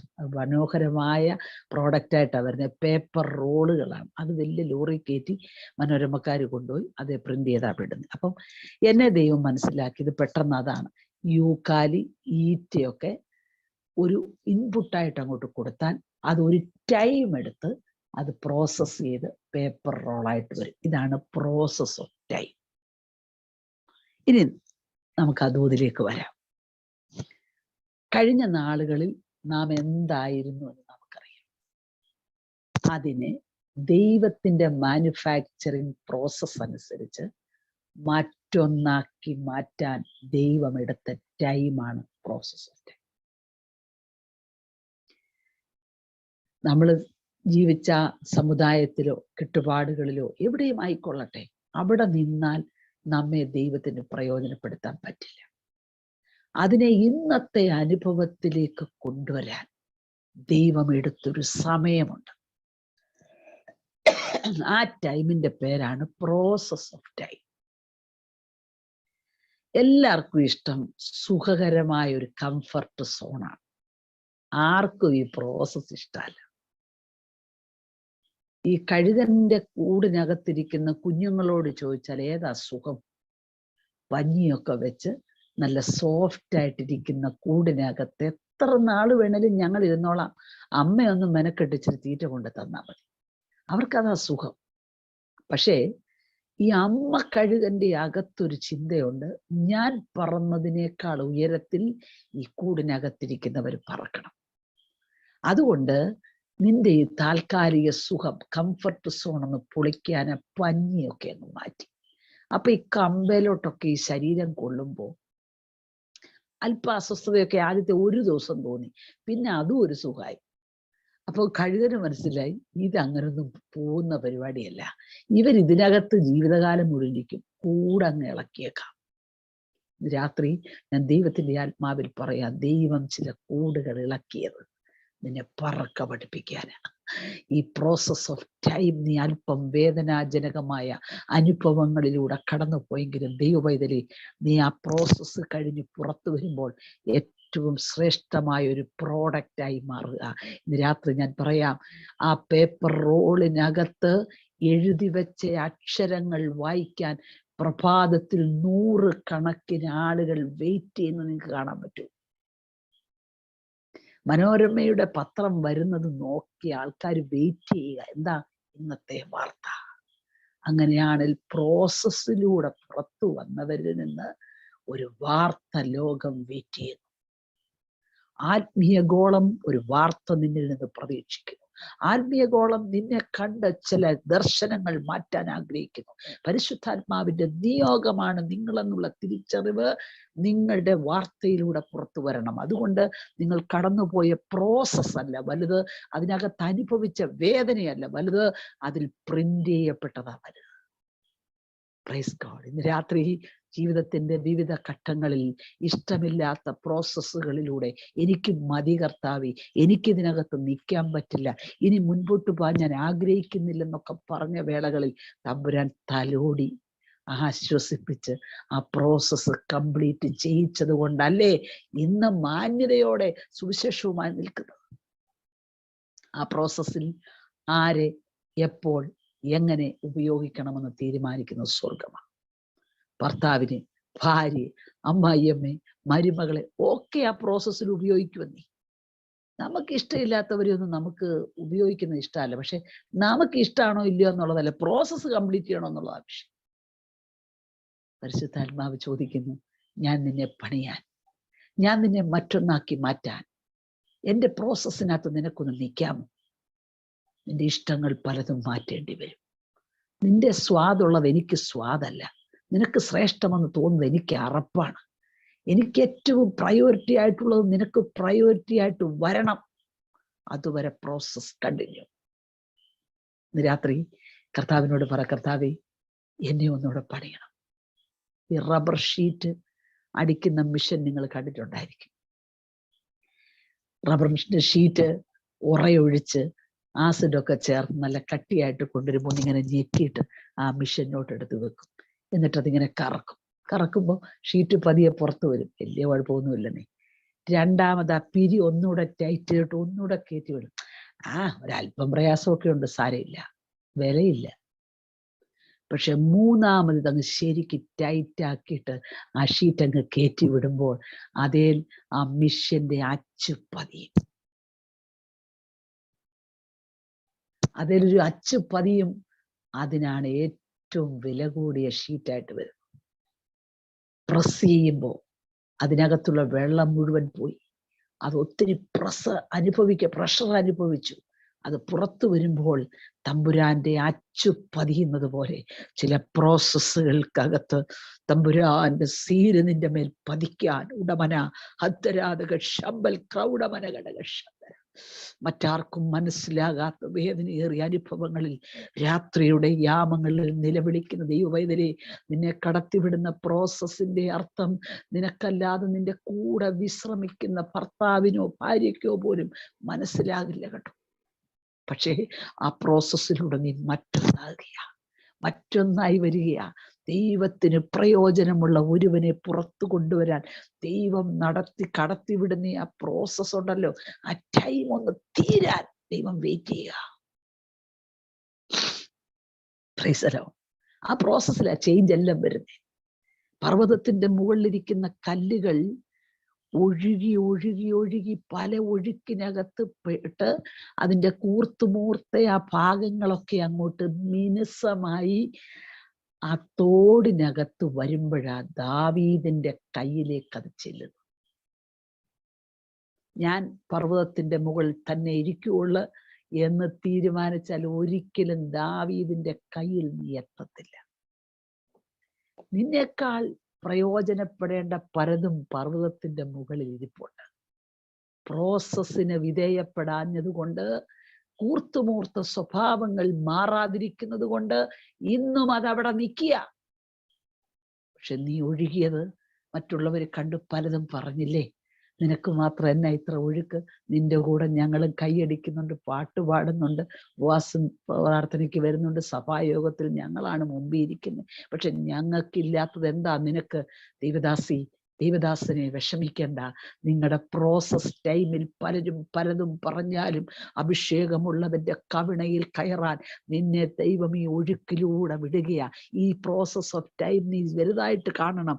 അതിനകത്ത് ദൈവത്തിന്റെ സ്വഭാവം നമ്മിലേക്ക് വരുവാൻ, ദൈവം ഉദ്ദേശിക്കുന്ന ആ എന്താണോ നമ്മിലേക്ക് അപ്ലൈ ചെയ്യാൻ ദൈവം ആഗ്രഹിക്കുന്നത് അത് നമ്മിലേക്ക് വരാൻ വേണ്ടി നമ്മൾ വെയിറ്റ് ചെയ്താൽ മതി. അങ്ങനെ എത്തുന്നതിനെ പ്രയോജനമാക്കുവാൻ തമ്പുരാൻ ആഗ്രഹിച്ചുകൊണ്ടിരിക്കുക കേട്ടോ. ഇന്ന് പലർക്കും പ്രോസസ് ഇഷ്ടമല്ല. ഇന്ന് പലർക്കും അതൊക്കെ പറയുമ്പോൾ തന്നെ ഇഷ്ടമല്ല. എനിക്ക് അങ്ങനൊന്നും വേണ്ട. ന്യൂ ജനറേഷനാ എല്ലാവർക്കും ന്യൂ ജനറേഷൻ ആരാധന മതി. തുള്ളണം, ചാടണം. അടുത്തൊരു പ്രതിസന്ധി വന്നാൽ പിടിച്ചു നിൽക്കാൻ അവർക്കറിയില്ല. അവർ ഓടുക, അവർ നാട് വിട്ടു പോവുക. ഇപ്പൊ എവിടാ? ഇപ്പൊ അവിടെ. ഇപ്പൊ എവിടാ? ഇപ്പൊ ഇവിടെ. രണ്ടിന്റെ ഇടയ്ക്ക് ഒരു സ്ഥലത്ത് തമ്പുരാനെ കാലൊക്കെ കീറിപ്പോകും കേട്ടോ. രണ്ടിടത്തും കൂടെ നിന്ന അവിടെ തുള്ളുക, അവിടെ ചെന്ന് തുള്ളും. വടക്കേ ഇന്ത്യ ചെന്നപ്പോ ചില സഭകളിലെ ആൾക്കൂട്ടം കണ്ട് ഞാൻ ചോദിച്ചപ്പോ പറഞ്ഞു, അവരിപ്പം നമ്മുടെ പ്രാർത്ഥനയ്ക്ക് വരും, അടുത്ത ദേവിയുടെ പൂജ നടക്കും, അറിയാതെ അങ്ങ് പോകും. അവർക്കറിയില്ല. വചനം പഠിപ്പിച്ച് അവരെ കൊണ്ടിരുന്നേ. അത് വടക്കേ ഇന്ത്യക്ക് വേറൊരു ന്യായവിധിയാന്നാ എനിക്ക് തോന്നുന്നത്. പക്ഷെ തെക്കേ ഇന്ത്യയിൽ ഈ വേദപുസ്തകം എത്ര പ്രാവശ്യം വായിച്ചു, എത്ര പ്രാവശ്യം ഇതിലൂടെ നമ്മൾ സഞ്ചരിച്ചു, കർത്താവിനെ എത്ര അടുത്തറിഞ്ഞവരാ നമ്മള്. എന്നിട്ടും നമ്മൾ പഴയതിലേക്കും ലോകത്തിന്റെ ആഡംബരങ്ങളിലേക്കും സ്ഥാനമാനങ്ങളിലേക്കും നാം ചലിക്കുന്നെങ്കിൽ നമ്മുടെ process is not completed. Process തീരാതെ ദൈവത്തിന് ആരിലും എഴുതി ചേർക്കാൻ പറ്റത്തില്ല. ഞാൻ പറഞ്ഞല്ലോ, ആ പേപ്പർ റോള് വരുമ്പോൾ കമ്പ്യൂട്ടർ ചെക്ക് ചെയ്യും. കമ്പ്യൂട്ടർ നോക്കുമ്പോൾ തിക്നെസ് കൂടുതലുണ്ടെങ്കിൽ, കുറവുണ്ടെങ്കിൽ, പത്രക്കാർക്ക് കൊടുക്കാൻ പറ്റിയതല്ലെങ്കിൽ വീണ്ടും അത് മിഷനകത്തിടും, വീണ്ടും അരയ്ക്കും, വീണ്ടും പേപ്പർ റോളായിട്ട് പുറത്തു വരണം. എത്ര പ്രാവശ്യം മാനുഫാക്ചറർ ചിന്തിക്കുന്ന വിഡ്ത്തിലും ലെങ്തിലും അത് വരുന്നോ അതുവരെ അത് അരയാൻ വീണ്ടും വീണ്ടും കൊടുക്കേണ്ടി വരും. ചിലരുടെ പ്രോസസ്സ് തീരാതെ പിന്നെയും കിടന്ന് വലയുന്നെങ്കിൽ അതിൻ്റെ അർത്ഥം എവിടെയൊക്കെയോ തിക്നെസ് കൂടുതലാ. രാത്രി കർത്താവേ, നീ വിചാരിക്കുന്ന അളവിലേക്ക് എനിക്കെത്താൻ കഴിയാത്തത് എവിടെയാണോ അതെനിക്കൊന്ന് വെളിപ്പെടുത്തണമേ എന്ന് നമുക്ക് ദൈവത്തോട് പ്രാർത്ഥിക്കാം. പരിശുദ്ധാത്മാവിനെ ഈ കാലഘട്ടത്തിൽ ഉപയോഗിക്കേണ്ട ചിലതിനെ ദൈവം പണിതുകൊണ്ടിരിക്കുക. എന്നാൽ അവർ പണിയപ്പെടാൻ തയ്യാറല്ല. അവർക്കൊരിക്കലും ദൈവത്തിന്റെ ഇഷ്ടത്തിലേക്ക് സമർപ്പിക്കാൻ പറ്റുന്നില്ല. സ്വന്തം ഇഷ്ടങ്ങൾക്ക് പ്രാധാന്യം കൊടുത്തുള്ള ജീവിതത്തിൽ മുൻതൂക്കം കൊടുത്താൽ ദൈവം പിന്നെ അങ്ങ് വിടും. ഏറ്റവും പ്രയോജനപ്പെടുന്ന വില കൂടിയ സ്വർണത്തിന്റെ പ്രോസസ്സിങ് നിങ്ങൾ കണ്ടിട്ടുണ്ടോ? യജമാനൻ അതിലേക്ക് നോക്കിക്കൊണ്ട് അത് തിളയ്ക്കുന്നേ. റോഡിലൂടെ മനോഹരമായ ജാഥ പോയാലും ഫാൻസായ സിനിമാ നടന്മാര് പോയാലും സ്വർണം ഒരുക്കുന്നവൻ അവരെ നോക്കി ഹായ് പറയില്ല. അവന്റെ ശ്രദ്ധ മുഴുവൻ സ്വർണത്തിലാ. തിളച്ച് ചാടിയാൽ വിലയുള്ളത് നഷ്ടപ്പെടും. വില കുറഞ്ഞതിനെ നോക്കി നിന്റെ ജീവിതം നഷ്ടപ്പെടുത്തിയാൽ നിനക്ക് തന്നിരിക്കുന്ന വില കൂടിയത് നഷ്ടപ്പെടുമെന്ന് മറക്കരുത്. രാത്രി നിങ്ങളൊരു ഇളക്കപ്പെരുപ്പത്തിന്റെ മെസ്സേജ് ആയിരിക്കും പ്രതീക്ഷിച്ചത്. പക്ഷെ എനിക്കതറിയില്ല. അത് വേണമെങ്കിൽ അതും ചെയ്യാം. പക്ഷേ പരിശുദ്ധാത്മാവിനോട് പറയുന്നു, ഈ കാലഘട്ടത്തിൽ ദൈവത്തിന്റെ പ്രോസസ്സിലൂടെ കടന്നു വന്ന ചിലതിനെ എനിക്ക് ആവശ്യമുണ്ട്. അത് ഏത് ദേശത്താണെങ്കിലും, ഏത് രാജ്യത്താണെങ്കിലും, ഏത് കുഗ്രാമത്തിലാണെങ്കിലും, സുവിശേഷം എത്താത്ത സ്ഥലത്താണെങ്കിലും, നീ പ്രോസസ്സ് തീർന്നയാളാണെങ്കിൽ, നീ ദൈവത്തിന്റെ കയ്യിൽ അവൈലബിൾ ആണെങ്കിൽ, നിന്നെ കൊണ്ട് ദൈവത്തിന് ചിലത് ചെയ്യിക്കാനുണ്ട്. ഇന്ന് രാത്രി നമുക്ക് ഈ ദൂതിന്റെ മുൻപിൽ ഒന്ന് സമർപ്പിക്കാമോ? ഇവിടെ നമ്മൾ വായിച്ചത് and it came to pass in process of time. എന്താണ് ആ പ്രോസസ് ഓഫ് ടൈം? ഈ പ്രോസസ്സിലൂടെ കടന്നു പോകുമ്പോൾ നമ്മൾ ഫ്ലെക്സിബിൾ ആകണം. പിടിവാശിയില്ലാത്തവർ, സൗമ്യതയുള്ളവരാകാൻ ദൈവം ഒരു അവസരം തരിക. ഇവിടുത്തെ പ്രോസസ് ഓഫ് ടൈം ആരുടെയാണെന്നറിയാമോ? മോശയുടേതാ. മോശ എന്ന ദൈവ മനുഷ്യനെ ദൈവം തിരഞ്ഞെടുത്തതാ. നമുക്കറിയാം, ചരിത്രങ്ങൾ നമുക്കറിയാം. ഞാൻ അതിലൂടെ ഇങ്ങനെ പറഞ്ഞങ്ങ് പോവാ. ദൈവം തിരഞ്ഞെടുത്ത ആ മനുഷ്യൻ ദൈവത്തിന്റെ പദ്ധതിക്ക് വേണ്ടി സമർപ്പിക്കേണ്ടവനാ. പക്ഷെ അവൻ ഈ പ്രോസസ്സ് കംപ്ലീറ്റ് ചെയ്യുന്നതിന് മുൻപ് ഒരെടുത്തിയാട്ടം. പ്രോസസ്സ് കംപ്ലീറ്റ് ചെയ്തെന്ന് അവന് തോന്നുക, പക്ഷെ തമ്പുരാന് തോന്നുന്നില്ല. മിസ്രയീമ്യ കൊട്ടാരത്തിനകത്തേക്ക് അവനെ കൊണ്ടുവന്നത്, ഞാൻ അവിടോട്ടൊക്കെ പോയ എൻ്റെ സമയം പോകും. നിങ്ങൾക്കറിയാമോ, പെങ്ങള് ഞാങ്ങണപ്പെട്ടകത്തിനകത്ത് ഈ കൊച്ചിനെ കൊണ്ട് പോവുക. അമ്മ പെട്ടകം വാങ്ങി പശയും കീലും തേച്ചു. വിശ്വാസമാകുന്ന പശയും പ്രാർത്ഥനയാകുന്ന കീലും കൂടെ തേച്ച്, എൻ്റെ തലമുറയെ മറ്റുള്ളവരുടെ തലമുറ പോലെ ഞാൻ വിട്ടുകൊടുക്കില്ല. നൈൽ നദിയിലെ മുതലകൾക്ക് ആഹാരമാകണമെങ്കിൽ പോലും എൻ്റെ ദർശനപ്രകാരം ഞാൻ കൊണ്ടിടുക. ചുമ്മാ എല്ലാവരും വലിച്ചെറിഞ്ഞ പോലെ കൊച്ചുങ്ങളെ കൊണ്ട് കളയരുത് കേട്ടോ. ഒരുപാട് കുഞ്ഞുങ്ങളെ മുതലക്കൂട്ടങ്ങൾ ഇങ്ങനെ വെയിറ്റ് ചെയ്യുക ഓരോ ദിവസവും വരുന്ന കുഞ്ഞുങ്ങളെ. ഇവൻ ചെന്നപ്പം മുതല മാറി നിൽക്കുക, തുടരുതെന്ന് കൽപ്പന. എവിടുന്നാ? സൃഷ്ടിച്ചവൻ കൊടുത്തിരിക്കുക. തൊട്ടുപോകരുത്, അത് എന്റെയാ. ഇവന് വേണ്ടിയാ പലരും നിങ്ങൾക്ക് ആഹാരമായത്, ഇവനെ സൂക്ഷിക്കാൻ വേണ്ടിയാ പലരും ആഹാരമായത്. പക്ഷെ ഇവനെ എൻ്റെ പ്രൊട്ടക്ഷനിലുള്ളതാ. അവനെ വെറുതെ കൊണ്ട് വിടിയല്ല, അവനെ കൊണ്ട് ആ പെട്ടകത്തിലിട്ടു. നിങ്ങൾ ഒറ്റ കാര്യം പറയുന്ന, ഞാനത് പറഞ്ഞു. അപ്പൻ രാവിലെ ജോലിക്ക് പോകാതിരിക്കാൻ പറ്റിയല്ലോ. അമ്മ ഈ പെട്ടകം വാങ്ങിയെടുത്ത അപ്പനെ കാണുന്നില്ല. എനിക്കൊരു വലിയ പരാതിയായിരുന്നു. യോക്കേബേദും ഈ പെങ്ങളും കൂടെ ഈ പെട്ടകത്തിനകത്ത് ഈ അപ്പനില്ലല്ലോ, ഈ അപ്പൻ അതിനകത്തൊരു ഇൻട്രസ്റ്റ് എടുക്കേണ്ടതല്ലേന്നൊക്കെ ഞാൻ ചിന്തിച്ചു. പക്ഷെ ദൈവം എനിക്കൊരു മറുപടി കഴിഞ്ഞ ദിവസം തന്നു. അപ്പൻ്റെ അല്ലേ ആ കൊച്ചിനൊരു കെയറിങ് വേണ്ടേ? പക്ഷെ അപ്പൻ ജോലിക്ക് പോയില്ലെങ്കിൽ അപ്പൻ്റെ പുറത്ത് ചാട്ട വീഴും, അടിയേക്കേണ്ടി വരും, ജോലി മുടക്കി നിൽക്കാൻ മേല. രാവിലെ പോയപ്പോ അമ്മ പറഞ്ഞു, ഈ പെട്ടകം കണ്ടോ, ഇതിനകത്ത് ഈ കൊച്ചിനെ ഞാൻ നിന്നായിരുന്നു അതിലിടാൻ പോകും. ആ മനുഷ്യന്റെ ചങ്ക് പൊട്ടിക്കാണും. ജോലിക്ക് ചെന്നടത്ത് നിന്ന് കരഞ്ഞു കാണും, എൻ്റെ കുഞ്ഞിനെ ഇട്ട് കാണൂ. എൻ്റെ കുഞ്ഞിനെ ഇട്ട് കാണൂ, എൻ്റെ കുഞ്ഞിനിപ്പോൾ എന്ത് സംഭവിച്ചു കാണും, മുതലെ പിടിച്ചു കാണും. നിങ്ങൾക്കത് ചിന്തിക്കാൻ പറ്റുമെന്ന് എനിക്കറിയില്ല. എന്തോ അങ്ങോട്ട് കയറി വന്ന എന്നാന്ന് എനിക്കറിയില്ല. പക്ഷെ ഈ മനുഷ്യൻ എന്തൊരു മനുഷ്യനാന്നൊക്കെ ഞാൻ ചിന്തിച്ചു. പക്ഷേ എനിക്ക് ദൈവം ഒരു മറുപടി തന്നത് ഞാൻ നിങ്ങളോട് പറയാം. മുൾപടർപ്പിന്റെ അടുക്കൽ മോശ വരുമ്പോ മോശയോട് പറയാ, ഞാൻ അബ്രഹാമിന്റെ ദൈവവും ഇസഹാക്കിന്റെ ദൈവവും യാക്കോബിന്റെ ദൈവവും മാത്രമല്ല, നിന്റെ പിതാവിന്റെയും ദൈവമാണ്. ഞാൻ ആ വാക്യം വായിച്ചപ്പോ സത്യം പറഞ്ഞ ഞാൻ ദൈവസന്നിധി മുട്ടുമടക്കി. കാരണം ഞാൻ ഒത്തിരി ആ മനുഷ്യനെ തെറ്റിദ്ധരിച്ചിട്ടുണ്ട്. പക്ഷേ ആ മനുഷ്യൻ വേദനയോടെ ജോലിക്ക് പോകുമ്പോഴും ആ മനുഷ്യന്റെ വേദന അറിഞ്ഞ ദൈവം പിന്നീട് പറയാ, നിന്റെ പിതാവിന്റെ കൂടെ ദൈവമാ ഞാൻ കേട്ടോ. രാത്രി പിതാക്കന്മാരായവരാരൊക്കെ കേൾക്കുന്ന എനിക്കറിയില്ല. നിന്റെ അകത്തളങ്ങളിലുള്ള നിന്റെ കണ്ണുനീരും നിന്റെ വേദനയും കണ്ട് നിന്റെ തലമുറയ്ക്ക് വേണ്ടി നിങ്ങൾ ആരാണെന്ന് വെളിപ്പെടുന്ന ഒരു ദിവസം. ലോകത്തിലുള്ളവരൊക്കെ കുറ്റം പറയട്ടെ, ചിലപ്പോ അമ്മ പോലും കുറ്റം പറഞ്ഞെന്ന് വരും. സാരയില്ല ദൈവദാസന്മാരെ, നിങ്ങൾ പ്രാർത്ഥിച്ചാൽ നിങ്ങളുടെ തലമുറയ്ക്ക് നാളെ ദൈവം ഒരു ദർശനം കൊടുക്കുമ്പോൾ നിങ്ങളുടെ പേരും കൂടെ പറഞ്ഞേ കൊടുക്കും. പ്രാർത്ഥിക്കുന്ന അമ്മമാരെ, പ്രാർത്ഥന നിർത്തരുത്. എല്ലാരും വിട്ട പോലൊന്നും കൊച്ചിനെ കൊണ്ട് വിടരുത്.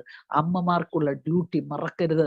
നിങ്ങൾ വിശ്വാസത്തോടെ പെട്ടകം വാങ്ങണം, ദർശനം കാണണം. നിങ്ങളുടെ തലമുറ നാളെ ആരാകുമെന്ന് വിശ്വാസത്താൽ ദർശിക്കുന്നവരായിരിക്കണം അമ്മമാർ. ഞാൻ കൂടുതൽ അമ്മമാർക്കുള്ള ക്ലാസ് എടുക്കുന്നതുകൊണ്ടായിരിക്കും അത് കയറി വന്നേ. നമ്മുടെ തലമുറ നാളെ ആരാകും നമുക്കറിയില്ല.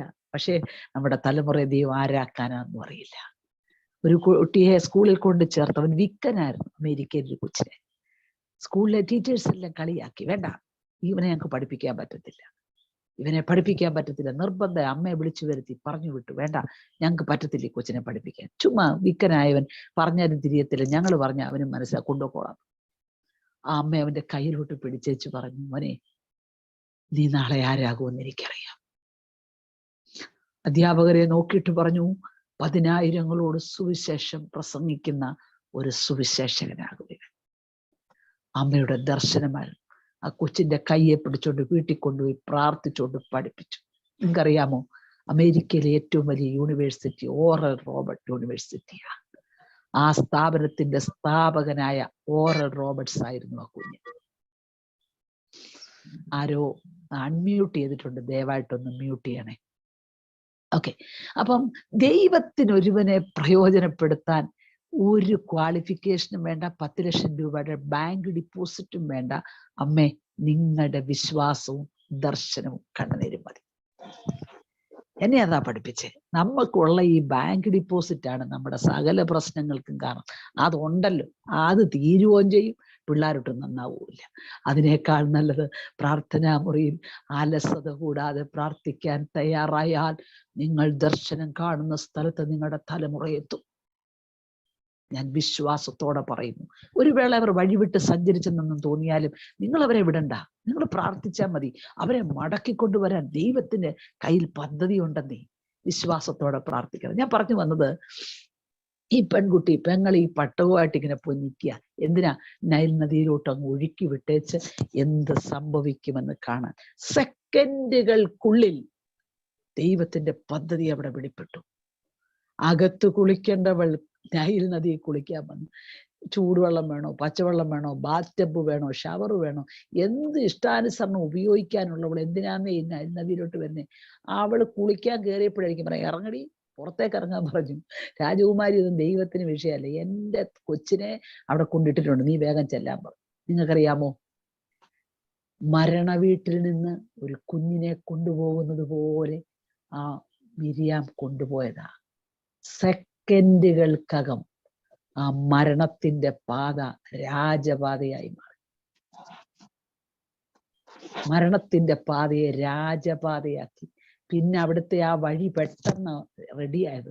അവിടെ കൂടെ അവിടെ വരുന്നത് രാജകുമാരിയുടെ വാഹനം, കൊട്ടാരത്തിൽ നിന്നുള്ള ബന്ധങ്ങൾ, കൊട്ടാരത്തിലേക്ക് അവളെ അമ്മയെ കൊണ്ടുവന്നു, അമ്മയുടെ അടുക്കലോട്ട് കൊച്ചിനെ കൊണ്ടുവരുന്നു. പാതയങ്ങ് മാറി.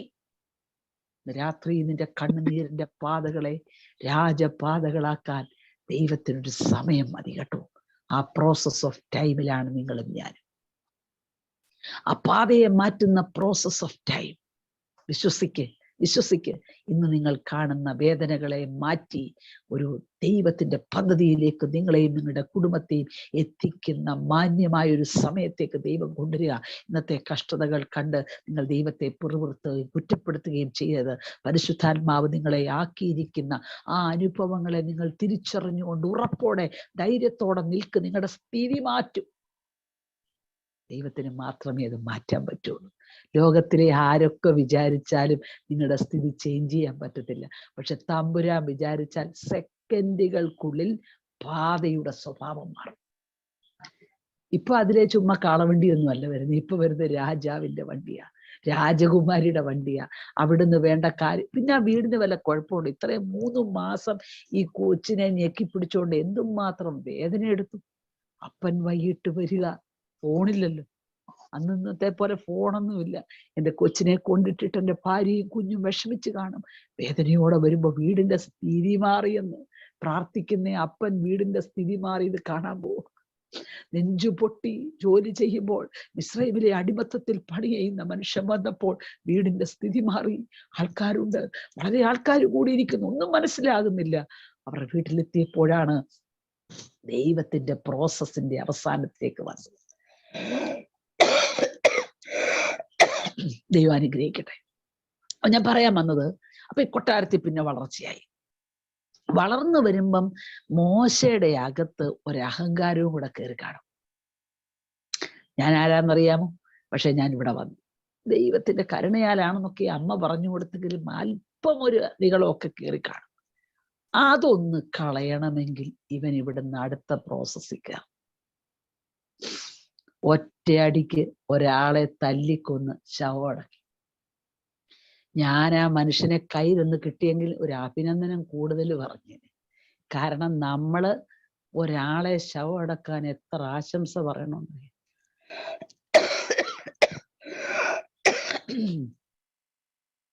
പാസ്റ്റർ അവിടെ വന്നുകൊണ്ട് പറഞ്ഞുണ്ട് ആശംസയല്ലെന്ന്. പക്ഷെ ഇപ്പൊ പറയണതൊക്കെ ആശംസയാ. കഴിഞ്ഞ ദിവസം ഒരാള് അപ്പം മരിച്ചു കിടക്കുമ്പോ പറഞ്ഞു ആശംസ പറഞ്ഞ നിങ്ങൾക്ക് എല്ലാവർക്കും 2-3 പ്രാവശ്യം പറഞ്ഞപ്പം അവൻ പുറത്തുനിന്ന് വന്ന അവൻ അത്രേ അറിയത്തില്ല. ഒരാൾ ചെവി വന്നിച്ച് പറഞ്ഞ ആശംസയല്ല അനുശോചനം. ആ ശരി ശരി അനുശോചനം. ഇപ്പൊ ആശംസയാണോ അനുശോചനാണോ ഒന്നും ആർക്കും അറിയാൻ മേലാണ്ടായിരിക്കും. നമ്മൾ ഒരാളെ കൊന്ന് ഐസിനകത്ത് കൊണ്ടുവച്ച് അവിടെ തണുപ്പിനകത്തിരുന്ന് ഏകദേശം പാപമൊക്കെ തീരുമ്പം കൊണ്ട് പുറത്തോട്ട് വെക്കും. എന്നിട്ട് പിന്നെ രാവിലെ 8 മണിക്ക് മോർച്ചറിയിൽ നിന്ന് വന്നിട്ട് 5 മണിയായാലും അടക്കത്തില്ല. ഈ പെട്ടിക്കകത്ത് കിടക്കുന്ന പുള്ളി പറയും എന്നെ ഒന്ന് വിടാവൂ. അവര് കിടന്നിട്ട് തന്നെ മടുക്കുക. നമ്മളങ്ങ് പറയുക എന്താ ഈ പറയുന്നേ? പുള്ളിക്ക് ഇതൊന്നും ഒരു വിഷയമല്ല. പുള്ളി ഒറ്റയടിക്ക് കൊന്നു, മണ്ണുമാന്തി അടക്കി. എന്നാ നല്ല ശവടക്കായിരുന്നില്ലേ? നമ്മുടെ ഇടയിലെ ശവടക്കിന്റെ കാര്യം പറഞ്ഞാൽ നിങ്ങൾക്ക് ചിരി വരും. ഈ നമ്മുടെ ഇടയിൽ വന്ന് ഈ ശവത്തിന്റെ അടുക്ക് വന്ന് ഈ അനുശോചനം പറയുന്നവരെല്ലാം അവരെ അറിഞ്ഞിട്ടാണോ പറയണത്? ഞാൻ നിങ്ങൾക്ക് ഉറക്കം വരുന്നെങ്കിൽ ഒരു കാര്യം പറയാം. ഞാനൊരിക്കൽ മല്ലപ്പള്ളിയിൽ ഒരു മീറ്റിംഗ് കഴിഞ്ഞ് യാത്ര ചെയ്ത് വരിക.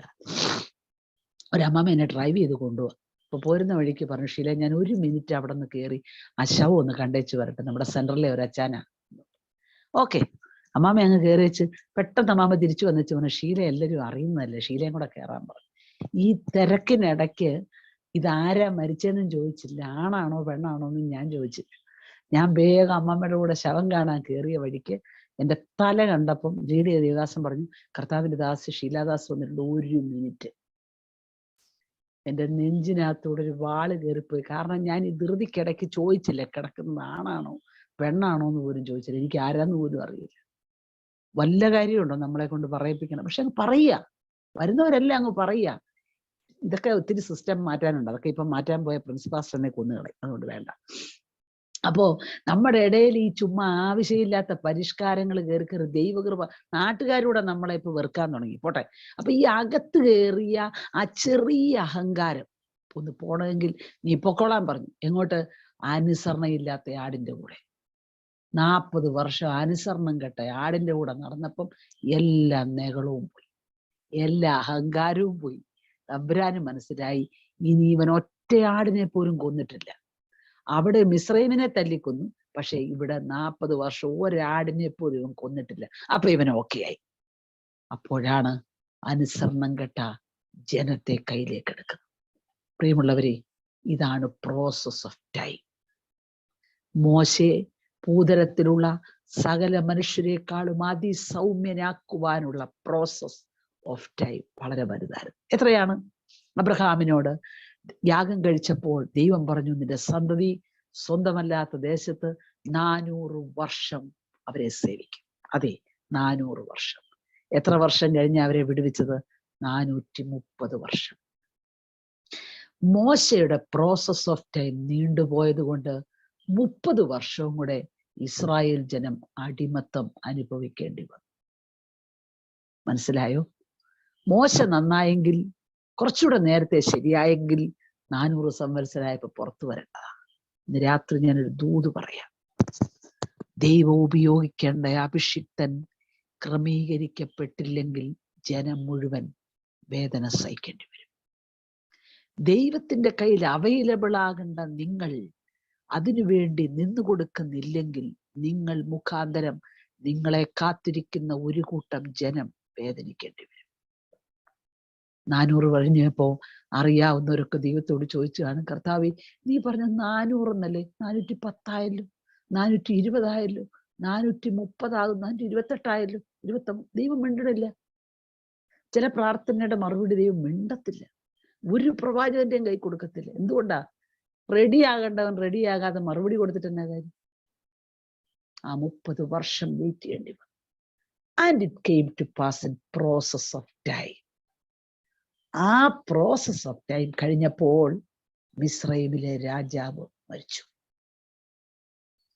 ജീവിതത്തിന്റെ ചില അനുഭവങ്ങളിൽ ചില പ്രോസസ്സുകൾ നീണ്ടുപോകുമ്പോൾ ദൈവം ചിലതിന് മാറ്റം വരുത്തില്ല. എന്നാൽ നാം മാറ്റം വന്നു എന്ന് മനസ്സിലാക്കി കീഴടങ്ങുമ്പോൾ ദൈവം ഒരു കൂട്ടം ജനത്തെയാണ് നിന്നിലൂടെ വിടുവിക്കുന്നത്. പ്രിയ ദൈവദാസിദാസന്മാരെ, നമ്മുടെ പ്രോസസ് മുഖാന്തരം നമ്മെ പണിതെടുത്താൽ നമ്മിലൂടെ വിടുവിക്കപ്പെടേണ്ട ആയിരക്കണക്കിന് ജനത്തെ ദൈവം കാണുകയാണ്. രാത്രി വിശ്വസിച്ചു, എന്റെ പ്രോസസ്സ് തീർന്നോ? തീർന്നെങ്കിൽ എന്നിലൂടെ വിടുവിക്കപ്പെടേണ്ട ആയിരക്കണക്കിന് ജനത്തെ ദൈവം എൻ്റെ മുമ്പിൽ എത്തിക്കും. എവിടെയെങ്കിലും പ്രോസസ്സ് കംപ്ലീറ്റ് ആവാനുണ്ടോ?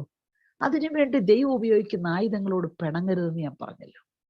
നമ്മളെ കുത്തി മുറിവേൽപ്പിക്കാനും പണിയാനും ജീവിതത്തിൽ ക്രമീകരണം വരുത്താനും സ്വഭാവം മാറ്റാനും ഒക്കെ ദൈവം അതിനു വേണ്ട ആയുധം വീട്ടിക്കൊണ്ടുവരും.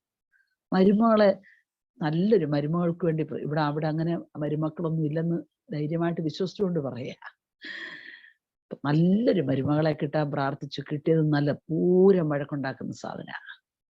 അപ്പൊ നമ്മൾ എന്നാ പറയുന്നത്? എന്നാലും എന്തുമാത്രം പ്രാർത്ഥിച്ചിട്ട് എനിക്കിതല്ലേ കിട്ടിയ? അതേ മോളെ, നീ എന്നാ പ്രാർത്ഥിച്ചേ? നിന്നെ ഉപയോഗിക്കണേ, അല്ലേ? ദൈവത്തിന് നിന്നെ ഉപയോഗിക്കണേ. നിന്നെ പണിയാതെ പറ്റൂ? നിന്നെ പണിയണമെങ്കിൽ അയൽവക്കത്തെ ഗ്രേസിമാമയെ കൊണ്ട് പറ്റുമോ? അകത്ത് വന്ന മോളെ കൊണ്ടല്ലേ പറ്റൂ? നിന്നെ പണിയാൻ ദൈവം അനുവദിച്ചവരോട് പിണങ്ങരുത്. ആശാരിക്ക് ഇഷ്ടമുള്ള ഉളിയും കൊട്ടുവടിയും ഒക്കെ എടുത്ത് പണിയും. ഉളിയും കൊട്ടുവടിയോടും പണിഞ്ഞിട്ടെന്നാ കാര്യം? അത് മൂത്താശാരിയാ തീരുമാനിക്കുന്നത് ഏതാ ഞാൻ എടുക്കണ്ടേ.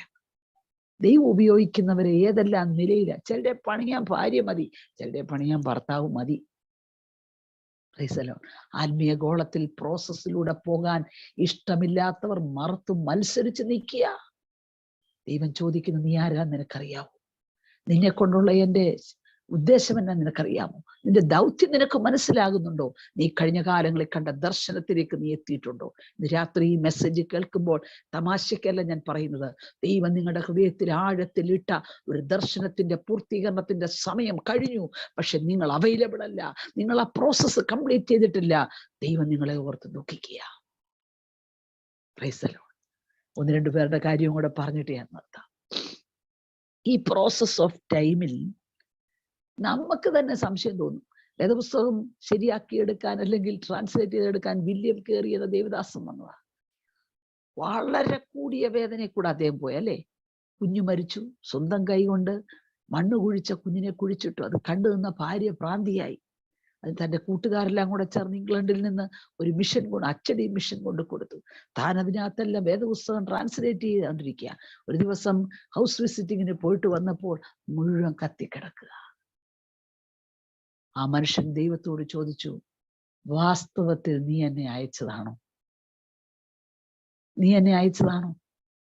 ആ ചോദ്യം നമ്മൾ ചോദിച്ചിട്ടില്ലേ പലപ്പോഴും? ഞാൻ ചോദിച്ചിട്ടുണ്ട്. കർത്താവേ, എന്നെ വാസ്തവമായി നീ തെരഞ്ഞെടുത്താണോ? ഇനി ഒരു സ്ത്രീ എങ്ങാനും പ്രസംഗിക്കണ്ടെന്ന് നിനക്ക് തോന്നുന്നുണ്ടോ? തെറ്റായിപ്പോയോ എന്നൊക്കെ ഞാൻ ചോദിച്ചിട്ടുണ്ട്. പക്ഷെ കർത്താവിനോട് പറഞ്ഞു, അല്ല, തെറ്റിപ്പോയിട്ടല്ല,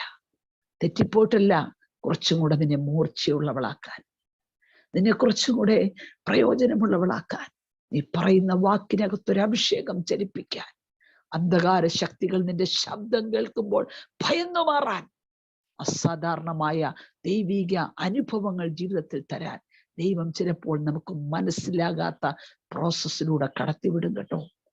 സഹോദരി, എതിർക്കണ്ട. നീ ഒന്ന് വിനയപ്പെടുത്തി കൊടുത്താൽ മതി. ദൈവം പണിയട്ടെ. ഒരായുസ് മുഴുവൻ ഭൂമിയിൽ ജീവിച്ച് ആർക്കും പ്രയോജനമില്ലാത്തവനായി ലോകത്തിൽ നിന്ന് പോകുന്നതിനേക്കാൾ നല്ലത് ദൈവം ഉദ്ദേശിച്ചത് ചെയ്തിട്ട് സന്തോഷത്തോടെ പോകുന്നതാ. നാം മുഖാന്തരം വിടുവിക്കപ്പെട്ട ഒരു കൂട്ടത്തെ നിത്യതയിൽ കാണണമെന്നുള്ള ആഗ്രഹത്തിൽ അല്പം വേദന സഹിക്കേണ്ടി വന്നാലും, അല്പം കഷ്ടങ്ങളിലൂടെ പോകേണ്ടി വന്നാലും, ഞാൻ എൻ്റെ കർത്താവിനെ വിടുകയില്ലെന്നുള്ള തീരുമാനം നമുക്കുണ്ടാകും. അങ്ങനെ ഫ്ലെക്സിബിളായി കിട്ടി മോശയെ. ഞാൻ മറ്റു രണ്ടുപേരുടെയും കൂടെ കാര്യം പറയാം. ഉൽപ്പത്തി പുസ്തകം 4-ാം അധ്യായത്തിന്റെ 3-ാമത്തെ വാക്യത്തിൽ ഒരു മനുഷ്യനുണ്ട്. അവന്റെ പേര് കയീൻ എന്നാണ്. അവിടെയും ഇതേ സെന്റൻസ് ആണ് കൊടുത്തിരിക്കുന്നത്. And it came to pass in process of time. ഈ പ്രോസസ്സിലൂടെ കയീൻ പോയതാ. കയീനെ ദൈവം ആ പ്രോസസ്സിലൂടെ ഒക്കെ കയറ്റി വിട്ട് വളരെ ശ്രമിച്ചു. പക്ഷേ കയീൻ ഫ്ലെക്സിബിൾ ആയില്ല. എന്ന് മാത്രമല്ല, കുലപാതകനായി മാറി. പ്രോസസ്സിലൂടെ കടത്തി വിടുമ്പോ ചിലത് കട്ടിയാകും, ചിലത് സോഫ്റ്റ് ആകും. കളിമണ്ണും മെഴുകും വെയിലത്ത് വെച്ചാൽ ഒരേ സൂര്യന്റെ പ്രകാശമാണ് രണ്ടിലേക്കും പോകുന്നത്. പക്ഷെ കളിമണ്ണ് കട്ടിയാകും, മെഴുക ഉരുകാൻ തുടങ്ങും. ഇന്ന് രാത്രി നമ്മൾ കുറെ കൂടെ കർത്താവിന്റെ ആ പ്രോസസ്സിൽ ചെല്ലുമ്പോൾ മനുഷ്യരോടൊക്കെ പിണങ്ങുന്നവരായിട്ടാണോ മാറുന്നേ? അതോ മനുഷ്യരൊക്കെ കുറ്റം പറയുന്നവരായിട്ടാണോ മാറുന്നേ? അതോ നമ്മിലൊരു ചേഞ്ച് വന്ന് ഉരുകുന്ന ഒരു അനുഭവം? എൻ്റെ ജീവിതത്തിൽ മാറ്റം വരുത്തണം, എൻ്റെ ജീവിതത്തിൽ കർത്താവെ ചേഞ്ച് വരാനുണ്ട്. നമുക്കത് തിരിച്ചറിയാൻ പറ്റൂ. നമുക്ക് നമ്മളെ നോക്കുമ്പോൾ ഒരു കുറ്റവും തോന്നണില്ല. പക്ഷെ തമ്പുരാൻ നോക്കുമ്പോൾ ഒത്തിരി കാര്യം ക്രമീകരിക്കപ്പെടാനുണ്ട്.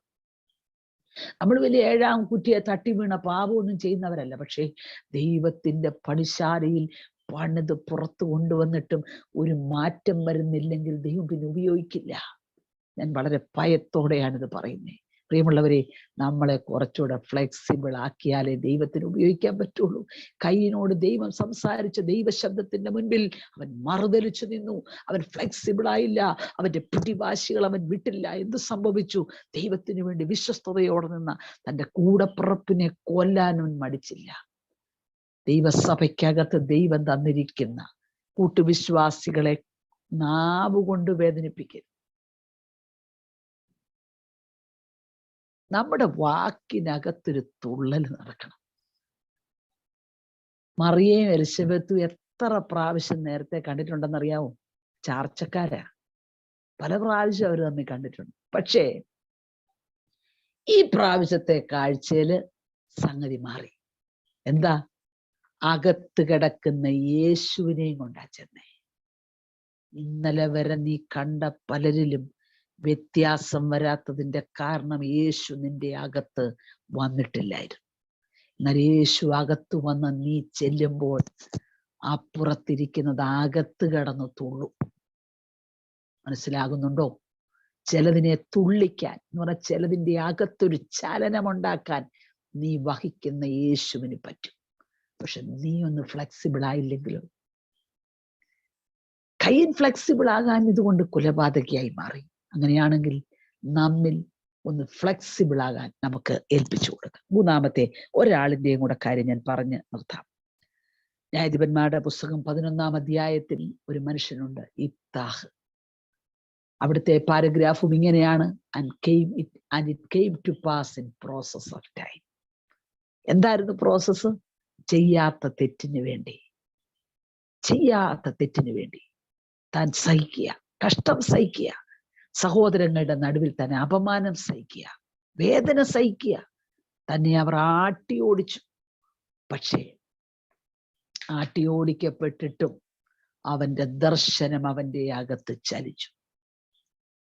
എന്താ ദർശനം? അകത്ത് കിടക്കുന്ന ദർശനം, ഇവരിന്ന് എന്നെ ആട്ടി ഓടിച്ചെങ്കിലും നാളെ ഇവരെന്റെ മുമ്പിൽ വരും, അന്ന് അവരെന്നെ തലവനാക്കും. അവന്റെ ഉള്ളിൽ കിടക്കുക ദർശനം. സഹോദരിമാരെ, ദൈവദാസന്മാരെ, ഒരു പ്രോസസ്സിന്റെ ടൈമിലും നിന്റെ ദർശനം നീ സൂക്ഷിക്കണം. എല്ലാവരും തള്ളിയേക്കാം, എല്ലാവരും മാറ്റി നിർത്തിയേക്കാം, ആർക്കും നിന്നെ അംഗീകരിക്കാൻ പറ്റാതെ, നിന്നെ മനസ്സിലാക്കാൻ പറ്റാതെ ഒറ്റപ്പെടുത്തിയായിരിക്കാം. പക്ഷെ നിന്റെ ദർശനം നീ വിട്ടുകളയരുത്. നിസ്സാരന്മാരോടുകൂടെ തോബ് ദേശത്ത് ചെന്ന് പാർത്തപ്പോഴും അവന്റെ ദർശനമകത്ത് ചലിച്ചു കൊണ്ടിരുന്നു. ഇന്ന് രാത്രി പരിശുദ്ധാത്മാവിൽ ഞാൻ പറയട്ടെ, നിങ്ങളുടെ അകത്ത് ദൈവം നൽകിയൊരു ദർശനമുണ്ട്. ദൈവം നിങ്ങളോട് സംസാരിച്ച ദൂതുകളുണ്ട്. നിങ്ങൾ ഡയറികളിലും വേദപുസ്തകത്തിന്റെ പുറന്താടുകളിലും ദൈവാത്മാവ് സംസാരിച്ചത് എഴുതി വെച്ച ദൈവദാസിദാസന്മാരെ, നിങ്ങളുടെ ദർശനം നിങ്ങൾ വിട്ടുകളയരുത്. നിങ്ങളൊരു പക്ഷേ ഏറ്റവും താഴ്ന്ന നിലയിലൂടെ ആയിരിക്കും പോകുന്നത്. ജോലി നഷ്ടപ്പെട്ടു, രോഗിയായി, മക്കൾ പറഞ്ഞ അനുസരിക്കുന്നില്ല, മക്കൾ എങ്ങും എത്തിയിട്ടില്ല, എല്ലാം മറ്റുള്ളവർ നോക്കുമ്പോൾ നിങ്ങൾ താഴെയാണ്. മറ്റുള്ളവർക്കുള്ള പോലെ നിങ്ങൾക്ക് നന്മ ലഭിക്കുന്നില്ല. മറ്റുള്ളവർ പോകുന്ന ആ ഗ്രേഡിലൊന്നും നിങ്ങൾക്ക് പോകാൻ പറ്റുന്നില്ല. സാരമില്ലെന്നേ, ദർശനത്തുണ്ടോ? ദൈവം നിങ്ങളുടെ ദർശനത്തെ ടെസ്റ്റ് ചെയ്യാൻ വേണ്ടിയാ ആ വഴിയിലൂടെ അയക്കുന്നത്. ആ ദർശനത്തിന്റെ സമയത്ത് നിങ്ങളുടെ ചുറ്റുപാടുമുള്ളവരെ ദൈവം ക്ലിയർ ആക്കിക്കൊണ്ടിരിക്കുക. നിങ്ങളെ മാത്രമല്ല ദൈവത്തിന് പരുവപ്പെടുത്തേണ്ടത്, നിങ്ങളുടെ സറൗണ്ടിങ്സിനെയും കൂടെ ദൈവം ക്ലിയർ ആക്കിക്കൊണ്ടിരിക്കുക. നിങ്ങൾ വിചാരിക്കും നിങ്ങൾ ഈ കഷ്ടത സഹിക്കുമ്പോൾ മറ്റുള്ളവരുടെ സുഖം. നോ, അമോന്യർ യുദ്ധത്തിന് വന്നാലേ അവർ നിന്റെ മുമ്പിൽ വരുള്ളൂ. യുദ്ധത്തിന്റെ ഭീതിയിലാണ് നിനക്കെതിരെ നിൽക്കുന്നവർ. മറക്കരുത്, നിന്നെ പ്രോസസ്സിലൂടെ വിട്ടിട്ട് മറ്റു ചിലർ സുഖിക്കുകയാണെന്ന് നിനക്ക് തോന്നിയേക്കാം. പക്ഷെ ദൈവം അവരോട് ഇടപെട്ടുകൊണ്ടിരിക്കുക. ദൈവം അവരെ പ്രോസസ്സിലൂടെ വിട്ടുകൊണ്ടിരിക്കുക. എന്തിന്? നിന്നെ തിരിച്ചു വിളിക്കാൻ. തലവനാക്കണം, തലവനാകണം, തലവനാകണം എന്നുള്ള ദർശനത്തോടുകൂടി നിസ്സാരന്മാരോടുകൂടി നടക്കുമ്പോഴും ഇരിക്കുമ്പോഴും പ്രാർത്ഥിച്ച മനുഷ്യന്റെ മുൻപിൽ തന്നെ തള്ളിക്കളഞ്ഞ തന്റെ അപ്പന്റെ മക്കൾ വന്നിട്ട് പറയാ, നീ തിരിച്ചു വരണം. എന്തിന്? നീ യുദ്ധത്തിന് ഞങ്ങൾക്ക് മുൻപായി തലവനായി പോകണം. അവൻ ചോദിക്കുന്നു, അങ്ങനെ ഞാൻ യുദ്ധത്തിന് മുൻപേ വന്ന് നിങ്ങൾക്ക് ജയം ലഭിച്ചാൽ നിങ്ങൾ എന്നെ തലവനാക്കുമോ? തീർച്ചയായിട്ടും. കണ്ടോ, ദർശനം തുറന്നു പറയാനുള്ള സമയം തനിക്ക് കൊടുക്കുക. ആ ദിനങ്ങളിൽ ദൈവം അവനെ കടത്തിവിട്ട പ്രോസസ്സിൽ അവൻ ദൈവത്തിന് പ്രയോജനപ്പെട്ടവനായി മാറി. ഇന്ന് രാത്രി ഞാൻ ചോദിക്കട്ടെ, വർഷങ്ങളായി ദൈവം കടത്തിവിടുന്ന അനുഭവങ്ങൾക്കകത്ത് നമ്മൾ എതിർത്ത് നിൽക്കുകയാണോ, ദൈവത്തിന് ഇഷ്ടമുള്ളതായി മാറുകയാണോ ചെയ്തത്? ആ മനുഷ്യൻ ഫ്ലെക്സിബിളായി തന്നെ തലവനാക്കി മാറ്റി. പുതിയ നിയമത്തിലേക്ക് വരുമ്പോൾ നമുക്കറിയാം, അപ്പോസ്തലനായ പത്രോസ് കർത്താവിന്റെ ഹിതമൊക്കെ അറിഞ്ഞ മനുഷ്യനാണ്. പക്ഷെ അല്പം എടുത്ത് ചാട്ടമൊക്കെ ഉണ്ടെങ്കിൽ അവനെ ദൈവം ആ പ്രോസസ്സിലൂടെ കടത്തി. വേണ്ട, പൗലോസ് ഇസ്രായേൽ ജനത്തിനെതിരെ നിന്നവന് ആരായിരുന്നു താൻ? ഞാൻ നിർത്തുക. ആ മനുഷ്യനെ കുറിച്ച് പറയുന്നു, അവൻ ശക്തി പ്രാപിച്ചിട്ട് യഹൂദന്മാരെ മിണ്ടാതാക്കി. അതിന്റെ അർത്ഥം കുറച്ച് നാള് മുമ്പ് ക്രിസ്ത്യാനികളെ മിണ്ടാതാക്കിയവനായിരുന്നു. ക്രിസ്ത്യാനികളെ മിണ്ടാതാക്കാൻ വേണ്ടി അവനെ ഇറങ്ങിയത്. പക്ഷെ ഇപ്പൊ അവനെ ആ പ്രോസസ്സിലൂടെ കടത്തിവിട്ട് പുറത്തു വന്നപ്പോൾ അവനിപ്പോ യഹൂദന്മാരെ മിണ്ടാതാക്കി. മിണ്ടിപ്പോവരുത്, കർത്താവ് വലിയവൻ എന്ന് പറഞ്ഞു. മനസ്സിലായോ? ഒരു മനുഷ്യന്റെ ജീവിതത്തെ ചലിപ്പിച്ച് ദൈവം മാറ്റി. ആ മനുഷ്യനെ അടുത്ത 3.5 വർഷം തനിക്ക് മുൻപ് അപ്പോസ്തലന്മാരായവരുടെ അടുക്കിലേക്കല്ല പോയത്. അറേബ്യൻ മരുഭൂമിയിൽ ഒറ്റയ്ക്കിരുന്നപ്പോൾ താനും ദൈവവും തമ്മിലുള്ള എൻകൗണ്ടർ സമയത്ത് ദൈവമെല്ലാം പഠിപ്പിച്ചു. എനിക്ക് മനസ്സിലായ കാര്യം ഞാൻ പറയാം. പത്രോസും മറ്റുള്ള ശിഷ്യന്മാരും ഒക്കെ കൂടെ ഇരുന്ന് അപ്പം എടുത്ത് വാഴ്ത്തിയതൊക്കെ കണ്ടതാ. പക്ഷെ ഈ മനുഷ്യൻ പറയാ, ഞാൻ കർത്താവിൽ നിന്ന് പ്രാപിച്ചതാ. ഒരിക്കൽ പോലും കർത്താവിന്റെ മേശ നടത്തുന്ന ശുശ്രൂഷ യേശുവിനോടൊപ്പം ഇരുന്ന് കാണാത്ത പൗലോസ് അറേബ്യൻ മരുഭൂമിയിൽ ഒറ്റയ്ക്കിരുന്നപ്പോ പ്രാപിച്ചു. ദൈവം അവനെ കാണിച്ചു കൊടുത്തു. അടുത്ത പ്രോസസ്സിന്റെ ടൈമിൽ സ്വർഗത്തോളം, 3-ാം സ്വർഗത്തോളം എടുക്കപ്പെട്ടൊരു മനുഷ്യനായി മാറി. എന്തിന്? നീ മുഖാന്തരം ചിലത് എഴുതി വെക്കാനുണ്ട്. രാത്രി ഞാൻ എൻ്റെ സന്ദേശം അവസാനിപ്പിക്കുമ്പോൾ ഞാൻ ആത്മനിയോഗത്തോടെ പറയാം, നിന്റെ പ്രോസസ്സിൽ ദൈവം നിന്റെ കൂടെ ഇരിക്കുന്നത് എന്തിനാണെന്നറിയാമോ?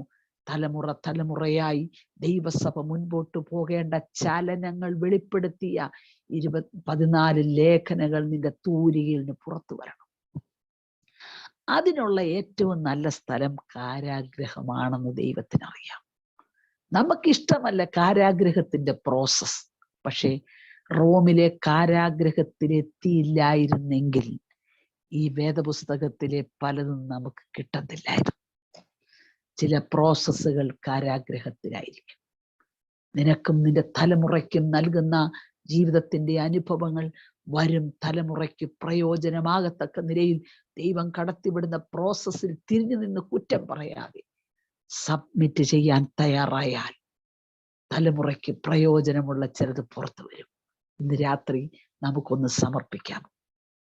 മോശയെ പോലെ ആ പ്രോസസ്സിൽ അതിസൗമ്യനായി മാറുക. കൈനെ പോലെയല്ല, കൈൻ ഫ്ലെക്സിബിൾ ആയില്ല, കുലപാതകനായി മാറി. ഈ താഹിനെ പോലെ ആ പ്രോസസ്സിൽ ഇരിക്കുമ്പോൾ നിസ്സാരന്മാരോടുകൂടെ പാർക്കുമ്പോഴും ദൈവത്തിന്റെ വലിയ ദർശനം ഉള്ളിൽ വഹിച്ചുകൊണ്ട് യാത്ര ചെയ്യുക. പൗലോസിനെ പോലെ ഒരു കാലത്ത് ഇസ്രായേൽ ദൈവജനത്തിന് എതിരായി നിന്ന് അവരെ കൊന്നുകളയാൻ തീരുമാനിച്ച മനുഷ്യനെ ദൈവം പ്രോസസ്സിലൂടെ കടത്തിവിട്ട് കഴിഞ്ഞപ്പോൾ, ആ ടൈം കഴിഞ്ഞപ്പോൾ അവൻ മടങ്ങി വന്നത് പരിശുദ്ധാത്മാഭിഷേകത്തോടെയാണ്. എന്ത് സംഭവിച്ചു? അസാധാരണമായ വീര്യപ്രവർത്തികൾ, അസാധാരണ അഭിഷേകത്തോടെ ചെയ്യാൻ പൗലോസിനെ ദൈവം